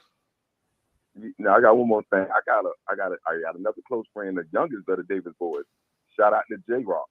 He coaching at South Ridge. He taking over the JV. Okay. Another silent assassin from down here, man. And it's just like I say, my first year playing Optimus, I was so green playing for the boys club. But I played on a team with a fella named Tyrone Butterfield. Yeah, Butterfield coached at Tennessee State too. Played there. That dude, Coach Hope, God bless his soul. His nickname was Tony Dorsett. He played quarterback and linebacker for us at the boys club. Him and Troy Dumas was our running back. It was just so many dudes. Like, we just had dudes after dudes after dudes that came through that boys club, and all of us kind of like, when I separated when I went to high school, I was never the best player, the best athlete, the tallest or nothing, but I know what it looked like. Mm-hmm. Now that's real. Matter of fact, Butterfield coached at Norland the year we won state. He was the DB coach. He was a DB coach. I ain't even know that. That's a good footnote. Him and Cedric Mitchell. Remember Cedric Mitchell from Central? Said his brother Vernon Mitchell. He had a brother named Vernon Mitchell, and then Sid was the younger brother. Vernon coach up here now. He was the head coach in Orlando up here. But yeah, man, there's a lot of ties around here. Yeah, and Butterfield, he played at, I think when he transferred from I forgot where he went to school, Michigan. He transferred. He played at Tennessee State for a year or two. So I mean, it's like I said, it's a small world. We all connected. And at one point, I'm not sure if you remember Chris Perkins, the quarterback Chris Perkins, who played at Norland. He came to Tennessee State. I mean, it was Butterfield and Chris Perkins came and played a year at Tennessee State up there in Nashville, man. So I mean, the more things, it's like a circle, man. It comes full circle sometimes. So it's deep, bro. It's definitely deep. That connection is deep. That mind connection is so deep. Yeah, but it is. Michigan fans that are listening, Tyrone Butterfield initially went to Michigan with Brian Greasy, but they wanted him to play flanker. They didn't give him the opportunity to play quarterback. Yeah, so at that time it was rough sailings. Charlie Ward had just came off with being dynamic, but we wasn't common in to be playing that position. Sure, correct. Sure was correct. But yeah, I appreciate it, man. Like I said, another Scott Lake Viking, Chris Perkins. You know what I'm saying? Yeah. Another Scott Lake Viking, man. He Perk coaching at FAU, if I'm not mistaken. Wow, man. He was at the West for a while. He went out to Cali. Then he was at Northwest in the West. Then he went out west to California somewhere. He was coaching out to Cal Poly or something like that. One of the high schools out there. Got some college gigs. Then he coached with Lane Kiffin, if I'm not mistaken, at FAU, and then he stayed on. If I'm not mistaken, don't quote me on this. I believe he stayed on with Willie Taggart down at FAU. If I think. You want to talk about a hell of an offensive line coach? His dad was his dad on with you, coach, when you were there, or was his dad gone already? Wasn't coaching anymore. Chris Perkins' dad. He was an offensive line coach at Norland. Maybe before you got there, he was an excellent offensive line coach at Norland. Before. Okay, cool. Yeah. But I appreciate you, man. As always, we're gonna get up out of here. We're gonna answer a couple of these questions. We're gonna get into the national championship kind of predictions and make it happen. All right, I appreciate y'all, man. Thanks, B12. Thanks, coach. Anytime. Thank you, bro. Anytime. Take care for sure. Yeah. Somebody put up here. Shoot, my bad. Perkins at FAU. I thought he was still there. Shout out Chris Perkins, man. Hey, you want to talk about somebody who threw that thing now? Yeah. Hey, Perk, if you're watching 90Z sideline, ready? 90Z. Hey, Perk, I remember the 90Z. Hey, quick slant. Hey, let's go now. Me and the homie. Shout out Kanan Lamb. Hey, that's my era right Kanan there, was man. just on. Listen, so Kanan, I was on Streeter show on Footballville, and because remember he left Carol City, went to New Orleans. So Kanan had came on the show, and we chopped it up on us. He chat. I don't know, tore my mic up, but anyway, he came on the show. He was chatting on the show, man. I ain't seen Kanan in a long time. Big shout out to Kanan, man. I'm telling you, Miami got a lot of talent. Kanan, well-known music producer, worked with Missy Elliott, went to FAMU, but well-known music producer, worked with Missy. Broke a record Jasmine at FAMU. Sullivan. Broke a record at FAMU at one point. Yeah. But even Afterlife, right? Like worked with Jasmine Sullivan. I think he produced her album, that Break Your Windows. I don't know all the details. I ain't Wikipedia, my man, but I'm just saying, like, you got a lot of big hits right there. Like, it's Missy right hand man when it comes to music and all of that big stuff. So anyway, that's pretty cool. FTW says, Coach, when is the Under Armour All-American game? It's tomorrow, actually, here in Orlando. Coach might try and slide out there. It's a lot of big time boy. I got a homeboy that's been out there working. He worked with Rydell. Big shout out to Clint Johnson. works with Rydell. He was showing me some stuff. He was talking about Shamar Stewart. He said, Coach, because he don't really follow, I don't think, the recruits like we do. He said, Coach, who is this number 14? When he said 14 at D-line, I already knew he was talking about Shamar Stewart. He sent me a picture. This dude look like a Mack truck, cuz. Like a Mack truck. So he sent me him, Harold Perkins, a bunch of them guys, man. So that was big. That's big time. But anyway, let's talk about this last piece, V, before we get up out of here. Because again, we're gonna do. I'm gonna do this. I'm just having fun with it. Nothing, just come on, let's have fun, man. We sit back, got some cane juice while we watch Ohio State play Utah, man. Have some music playing, nothing special. I was gonna do a Jay-Z versus Lil Wayne versus. Since Jay-Z said he can't meet nobody, we're gonna throw some verses on there. So if y'all think that's the case, come holler at us, man. All right, I'll put it out on Twitter and everything, share it out. But let's talk about this national championship. We know it's Alabama. We know it's Georgia. Student versus the teacher, it's the big hype. Round two. This ain't even round two. This would be round 3 for them, actually. This would be round 3 for them. Because remember, the one where they lost, Georgia lost it in the Natty. That's the one when they brought 2 in. Correct. Yep. And then you have the 2 games with the one they just played 2 weeks ago, and then this week.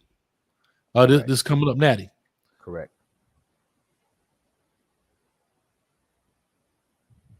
Let me ask this right. Man.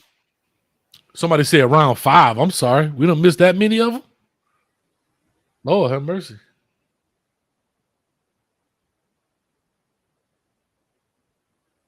Somebody said Georgia was the favorite by a little bit. Early. 0-4. 0-4. They say 0-4. So look, coach is behind. Mm-hmm. What does Georgia have to do to win this game? They have to. I think they have the talent. We know they have the talent. They have the experience. They have to believe that they can win the game. And I think Kirby Smart, somebody mentioned it. I think they said that the teacher versus the pupil.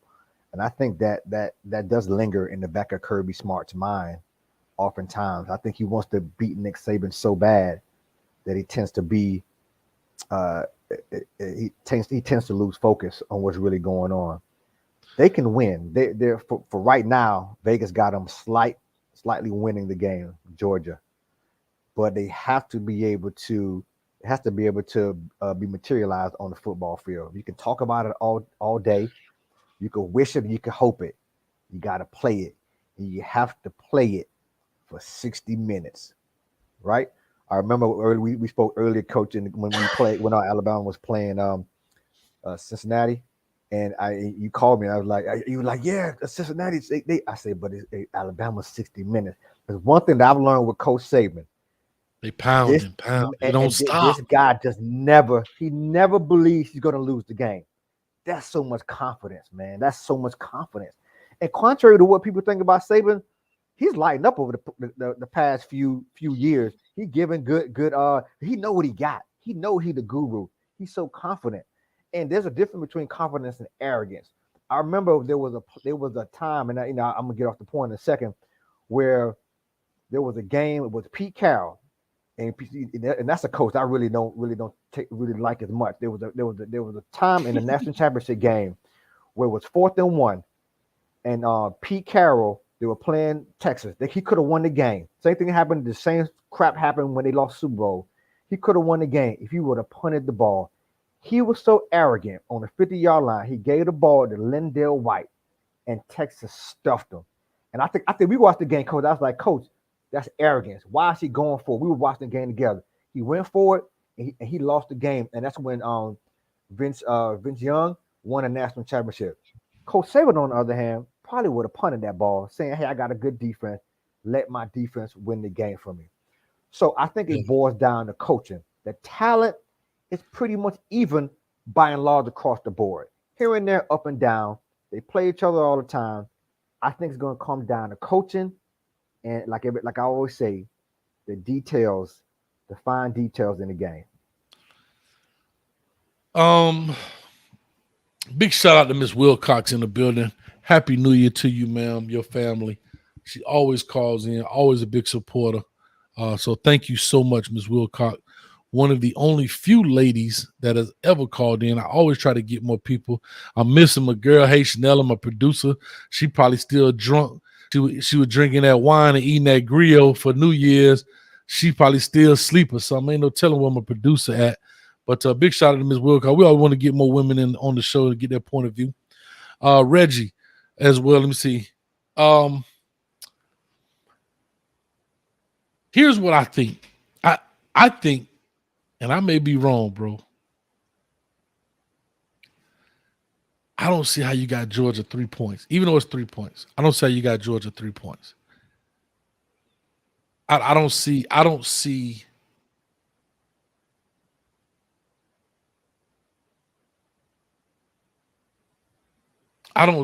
think because Mechie is out, the receiver's out.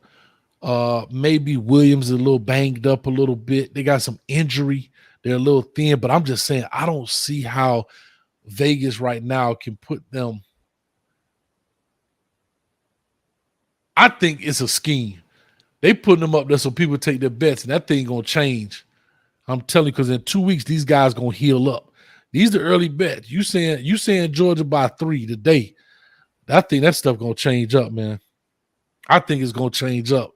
I just can't see. I can't take away 1, you've been there. 2, you've been doing it. 3, you're going down as the greatest coach of all time. 4, you got the talent. 5, I mean, bro, like, and it's not a hate on Georgia. I'm just calling it like I see it. Appreciate that $10 donation, man. Uncle Joey says support Coach Hayes and V12, man. I appreciate it, man. Thank you guys so much. That means a lot.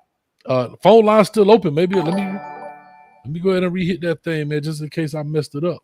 Yeah, like I said, Coach, phone line's still open. Boy, let me tell you something. Listen, I've done some wagering in my lifetime. I'm not heavy on it. I've done some wagering in my lifetime. But bro, it's hard to bet against 2 people. If y'all can tell me what 2 people I'm talking about right now, and they both football players, I may be able to give y'all maybe some coffee or something at McDonald's. Tell me the 2 people I'm talking about. I'm gonna give y'all 10 seconds. It's hard to bet against these 2 individuals, and I'll tell you who they are in about 10 seconds after we take a call or something. I got a call right now, so let's take the call. Yeah. So here it is. Name 2 people. You got to put 2 people in there, not 1 person in the chat. So 1 person just put Tom Brady. I need both names in there. Okay. All right, let's go. 678 area code. Talk to us. Give us your name. Where you calling from? Coach, this is Reggie. I'm in the chat. What's up, Reggie, man? Oh, what's going on, man? Talk to us. I'm from Georgia. I'm a Georgia UGA fan. Okay. All right. Out to the HBCUs, V12. I see you got that Tennessee State on. I went to Tuskegee myself. Me and my wife. Hey. I used to run through. Hey, listen, I done ran through Tuskegee many a night. Love Tuskegee, man. You know what I mean? Hey, what Lionel Richie say? Y'all famous alumni? Hello. What did you say, huh? Famous alumni, one of them. And also shout out to the Tuskegee Airmen. Come on, man. There's so much history. Come on. Go ahead, talk to me, Reggie, man. Yes, sir. Yes, sir. Coach, let me give you something to think about. Sure. It's hard as a coach and as a person that you play the long game, right? So if at the pretty much you can kind of gauge halfway through the season that probably Georgia and Alabama were going to meet, right? Correct. If you look at last night's game and just think back through the whole entire season of how Georgia played, all the teams they played, you know that the people will only be able to defend what you put on film, right? Now look at the way Georgia played all season and look at how they played last night. They had UM looking lost from the jump. Mm-hmm. They had guys running into the stands over there, standing next to the coaches, trying to guard people. and UJ was scheming folks wide open. Okay, the halfback pass. You haven't seen that all season. That caught UM completely by surprise. Didn't need it. Didn't need it. Right. So it's been practice all year, but they ain't need it. But go ahead, I'm listening. Right. So Bama prepared for, if you look at how Bama looked all season, they were helter-skelter all season. The O-line, everybody questioned their O-line. So just like someone said in the chat, you get saving time to plan for you. He's going to find something. Sure. But he can only plan and scheme for what you put on film. So if you notice how Bama protected against all the different schemes that Georgia defense was running in that championship game. Mm-hmm. They kept it back in, they chipped with the tight end, and they were cut blocking. Okay? Mm-hmm. Even all the different shifts and everything that Georgia usually does, stemming at the line, they had all that down pat. Okay. But if you come with some, if you, because they had all that on film, everybody knew how Georgia was going to come. So if you come with a different plan of attack that you didn't put on film, Saban don't know what's coming. You can't plan for it. Okay. The caller before me talked about batted passes, and you brought it up that Bennett rarely throws. Maybe last year he had a lot of bad passes because he kept trying to throw across the middle. Teams plan for that. They notice, hey, you can't get to him, just jump and bat the ball down. Last night, side to side, they had UM looking crazy out there. Side to side, side to side. Hutchinson couldn't get there. Hey, Reggie, I hate to stop you, man. But you keep saying UM, dog. You throwing me off, cuz I know you're talking about Michigan, and I know they call it UM up that way. But you know, my spidey sense is starting to tingle up in here because I'm thinking you talking about my team, and but I know you talking. No, I know. I'm just talking. They call them U of M. Call them U of M. Yeah. There's only one U. Call them U of M. Hey, Michigan ain't worthy to be UM. They U of M. Of M. U of M. I'll just say the Wolverines. There you go. That's better. That's better. Hey, this is a family show. Hey, listen, this is a family show though, so don't say how Ohio State call them. They say Michigan with a B on the front.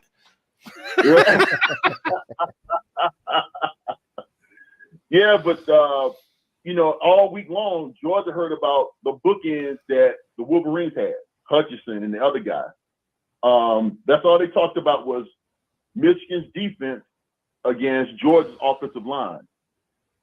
And that's all Georgia heard about for the last 3 weeks. So they got the plan for that. Whatever. And if you look, UM really didn't change up what they did. It's like they didn't try to scheme up or come up with any type of new game plan. I guess they felt like Georgia through most of the season. What had been working for them, that's what they rolled with. And you know what? I'm gonna say this because you said you're gonna ask me, so I want you to get it all out. I want you to ask me, and I want to kind of rebut some things you said. But go ahead. I'm just want to put it out there. Do you think that Kirby Smart is going to say, "Hey, Todd, scheme on the depth just like you did the Wolverines"? He's going to do that plan of attack of what Bama's been doing, and tell Monken, "I'm gonna let you come up with a game plan, something totally different than what you showed in the championship game, and scheme on the depth." Right. Okay, so here's my first question. You said that people can only prepare for what they see on tape. Correct. Right? Mm-hmm. Well, that goes both ways, too. It goes both ways. Well, and again, that happened with Steve Sarkisian in the last championship, right? What happened? Right. Man, they had Devontae Smith all over the field. Here's the thing. That ain't a new philosophy. You think somebody else ain't tried to run up on Nick Saban and put on some? We're gonna go against some stuff he hasn't seen on tape. Sure, he has. Right. But here's what I think the beauty of his coaching is: there are rules in place, regardless of what you do to me. The rules overtake the play. What do I mean by that? For example, people may want to run a reverse against you. That works because there's a lack of eye control and eye discipline with certain people on the field. So whether you run the power that way and reverse it back, end around, all that good stuff, it doesn't matter because I believe in the rules to what is happening more than I believe into what I see is happening. Does that make sense what I'm trying to say to you? It's almost like a magic trick, right? Like I know you can't pull a quarter from behind my ear. I don't care what you tell me. So there has to be something else behind it. You're not going to change my beliefs or my rules to physics, in essence. Same thing in football. Not to get too same thing in football. If the force player knows I am the force player, regardless, if 29 people line up over there, my job is to protect this fence. I'm going to protect this fence. Then that's what it is. And I think that's what happens with Nick Saban. Yeah, you're going to get caught here and there. Those things happen. But also, a lot of it comes down to players. Bro, when Alabama ran that half roll throwback to the tight end, everybody and mama been doing that. Since Cincinnati runs that same play. But that's the beauty of this game. You got guys on the sideline that are trying to get 11 players to think like that one person is on the sideline.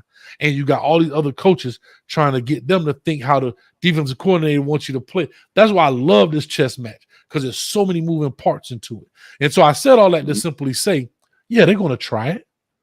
I just still think that the rules, the system, the process has been in place so long, the machine understands so long that it can calculate before you can hurt me. Yeah, you may get me on a play here or there. I may miss a tackle, but I'm talking about overall through the longevity of the game, 60 minutes.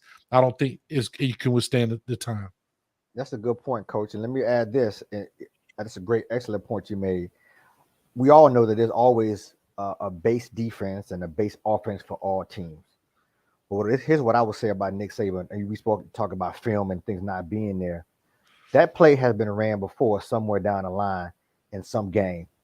And Nick Saban, and that's why we talk about detail, he don't have 24,000 analysts on his staff to not know that play is down there somewhere. So again, I mean, this man has a former NFL head coach as his offensive coordinator. That is phenomenal. So my point is this: those analysts, they're researching a lot of these plays. And to Coach's point, you may not have not seen it on film in the big game, but they've run that play somewhere in that arsenal throughout the season. Some variant of it. There you go, some variant of it. Excellent point, Coach. So yeah, you may have not seen it all the time, but it's there, and that's their job to figure out the chances and probability of when they're gonna pull that play out of the hat to try to score a touchdown. So yeah, so the lack of film for me, to Coach's point, doesn't really matter, I think, to Coach Saban and his staff, because again, he's been in the game for so long. There has to be a base offense and a base defense ran on both sides, and the tendencies of what kind of, Coach can say the tendency of what's going to happen on this, down and distance, so on and so forth. So, I like Georgia. Georgia has the talent, but I think the coaching aspect is where it's going to turn. You just said a key thing that I think that may play in Georgia's favor. Okay. Everybody knows, I think Saban knows Kirby Smart's tendency. But what I think has held Georgia back is that Kirby always seemed like he held back Todd Monken from just running his playbook. Because, everybody knows Kirby still wants to do that, running up. He always wants to run the ball. He wants to play it safe, but I think now he realizes he has to open it up. Yeah, he's a defensive-minded guy. Right. He has to, just like Saban had to trust Kiffin when he had Kiffin. I'm going to trust you to take care of the ball and do your thing. And I think Kirby's finally coming around to just let Monkey do his thing. Well, we're going to find out here real quick. I'm going to just say this. Man, we probably about to get out here. Yeah, we already at, oh, shoot, I was going to do an hour and a half. We already at 150. So, yeah, man, listen, it's going to be interesting. I think Alabama still wins. I give Alabama –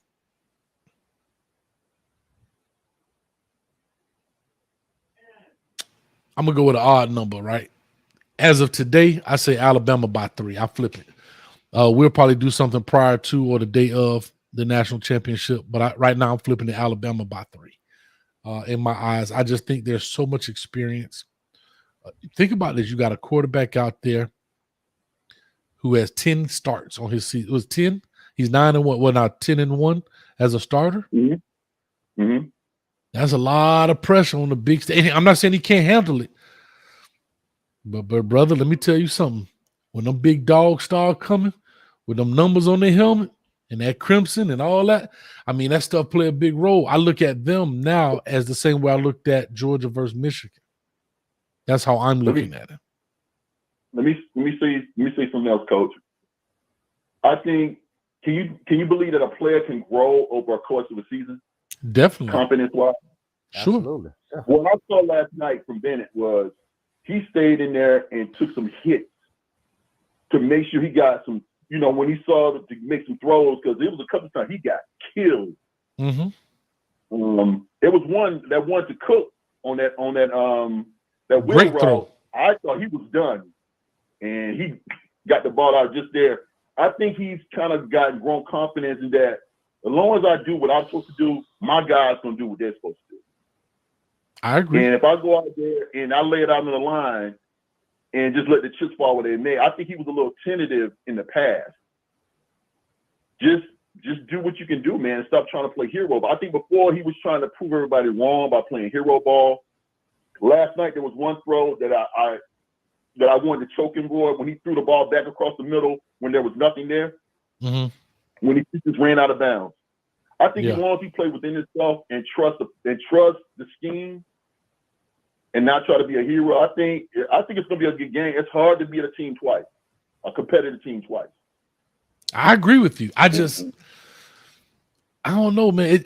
You know what? I understand this. Like, you UGA fan, so you're supposed to definitely be that way. I'm just looking at it from a strictly from a coach's standpoint. Yeah, but I mean, you guys have a legitimate chance of winning it. Listen, you guys have a legitimate chance of winning the football game by all means. Don't get me wrong. Yeah. I may be 100% wrong, but what I'm looking at is in-game stuff. I'm looking at a lot of things. Like, Kirby Smart has done an excellent job at Georgia. You couldn't ask for anything better, bro. Like, you know what I'm saying? Top recruits, this, that, and the other, competitive in the SEC, in the Natty.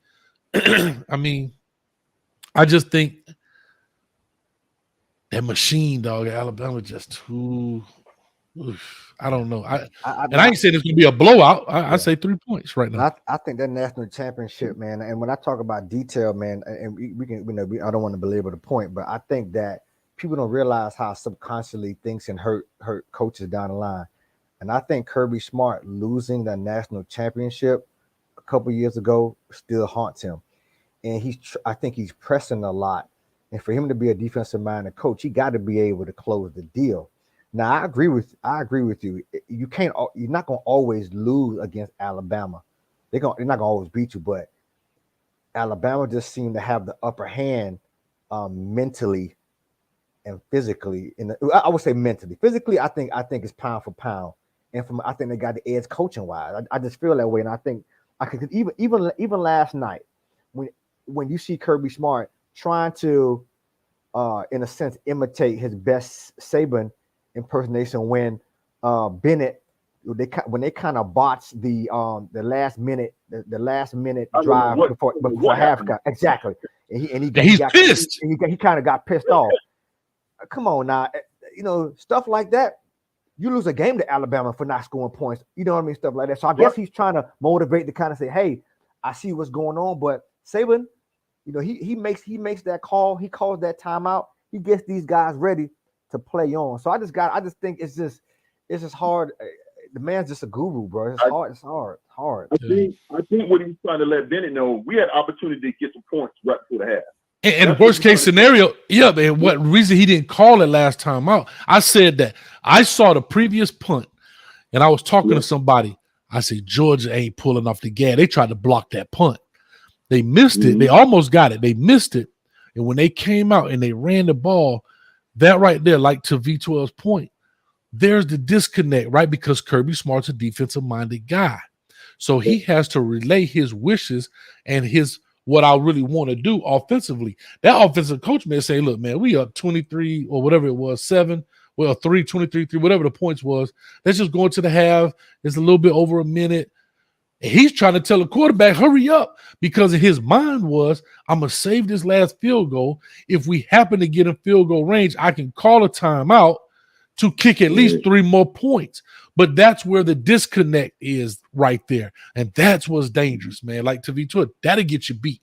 But, man, thank you, man. As always, Happy New Year to you, your family, man, from Coach Hayes Football, man. And we'll definitely be back on. We got exciting new stuff coming up. 2022, baby.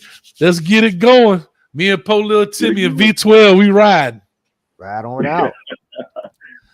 All right, guys. Have a good one. Happy New Year. Anytime. Appreciate you. All right. Yeah, real quick, Coach. Right. I'm going to cut this off. I'm going to get rid of it. I'm going to cut the line off. This is a good. Josh Berry made a good point. I'm an Alabama fan, but I'm also a realist. I think there'll be much better games than last time. Bama don't have Mechie and Jamo, so it has Jamo have to take the role in the offense. So that means not as many deep balls to Jamo. Let me just say this. I respect that point, but Alabama, for me, it's always the next man up. Jamo, Mitchie ain't there. Jamo, then somebody else comes out the blue. Sometimes it don't matter. There were guys who didn't know from the crib. From the crib, it don't matter. So I mean, Josh Berry, I agree with you that it'll probably be a closer game. But like I said earlier, there are 2 people I won't bet against. That's Nick Saban and Tom freaking Brady. It's almost, if anybody, I was prefacing, if I was a betting man, I'm sure if people who were betting over the past 10 years, you won a lot of money off of Tom Brady and Nick Saban. Those guys are phenomenal. So it's gonna be hard. And I agree with Coach, man. I mean, I won't say my prediction right now, but I'm gonna linger on it because I mean the law of averages is that he can't beat Kirby Smart forever, but it's just gonna be the year. It may not be the year this year, so we'll see, Coach. We'll see. Hey, Mr. Wilcox made a good point. Kirby's players was Mark Rick's victory drive, another UN production. Yeah, Kirby. I mean that was. I just look at here's the thing you talk about from process and production. So because he goes down, look how they move the pieces around. Ja'Cory Brooks comes in 4 catches, 66 yards. Jamison Williams comes in 7 catches for 62 yards. So Ja'Cory Brooks has now become the deep threat when Jamison Williams has become the Mechie threat. Exactly. Like they just reversed the role because the depth is there. Yeah, I'm telling you, man. And they got other players. That doggone Slade Bolden. Oh, Slade Bolden. Come on, that's our Restrepo. You know what I'm saying? Like the tight ends. All right, that's Mio's Poppy. Listen, man, we about to get up out of here. Do me a favor. Also, hit the text blast 39970. Type Hayes 39970. I'm trying to see if I done jack this thing up. But I could put it up here on the screen. I probably can't. I done jacked it up. Oh, here we go. Bingo. 39970. I'm going to flip to one single page for a second. Text blast 39970. Type Hayes. So you get a text blast. We're going to do the Ohio State game today at 5 o'clock. Just having fun. Nothing formal. Just kicking it. Phone line. We open the phone line at halftime. It's 5 o'clock on a Saturday. It's early enough. The club ain't open yet. Y'all shouldn't be out of no way because Omarion the only one performing at the club. Bump. Let me see you bump. That Marion be funking too. Let me see you bump. Man, you're wild, dog. So we'll jump on that. Just have fun with it. Let that thing blow over. Yeah, see what's up, man. But big shout out to everybody, man. Blessings to those who have passed right before the new year. Blessings for those who are born into this new year. And for everybody else, hope you prosper and make it happen. But with all that being said, Coach Hayes, we out here. We don't have no music, man. I need a rapper to come up with a song for Coach Hayes, not for the Kane stuff, but I need, when I do my Coach Hayes football, just the live stuff. Hey, man, hold on, Coach. This what's one thing about you, Coach. Now, you got all these people in your Rolodex, man. Hit Lamb up, man. See what Lamb can do for the show, man. Come on, man. Come on. Let's get it popping, man. The man produced a little thing for the show, man. Solo D, what's up, Solo D, man? We'll see you again soon. For sure. Yeah, he got to make. Solo D got to make some more song for the Kane. This thing done changed, boy. So, you know what I mean? Hey, but he'll definitely do it. maybe me and him could hook up with some stuff, man, coming up. But we'll check it out. I've hollered at him before. I had a chance to meet him in Atlanta at the Alabama game. So, yeah, we'll definitely get it going. Other than that, I'll see you guys at 5 at CoachHayesFootball.com. Just go on there. You'll see live stream games. Click on it. We'll be probably about 4:55. We'll come on just a little bit early. We could play music. We could do all that good stuff. All right. I try to keep the cursing to a minimum on the music, but if it get out, it get out. You understand? We all lie. But anyway, oh yeah, my bad. Christian Leary, right? One of my former players, Christian Leary from Orlando for Alabama. I mean, there's plenty of talent there. But other than that, V12, anything you like to say as we roll out of here? Hey, man, Happy New Year again. Everybody be safe. Wishing everyone prosperity. I put prosperity. Hey, man, go chase your dreams. Hey, man, help somebody, love somebody, be healthy, and stay strong. Always, man. So with all that being said, check out the WREs, man. Peace, love, and hair grease. We are part of this joint, man, and we'll see y'all in a little bit. We'll definitely probably be running a New Year's show. I'm not a New Year's, but a Natty show as well, man, prior to as everybody else will. But guess what? I know my fans going to come back and holler at you, boy. So we out of here, Coach. I don't have no music to get us out of the thing. Thank y'all. Appreciate y'all hitting the subscribe button. And we out, man. 81 people in the building. Thank you. And we'll holler at you. Peace. Well, I got to hit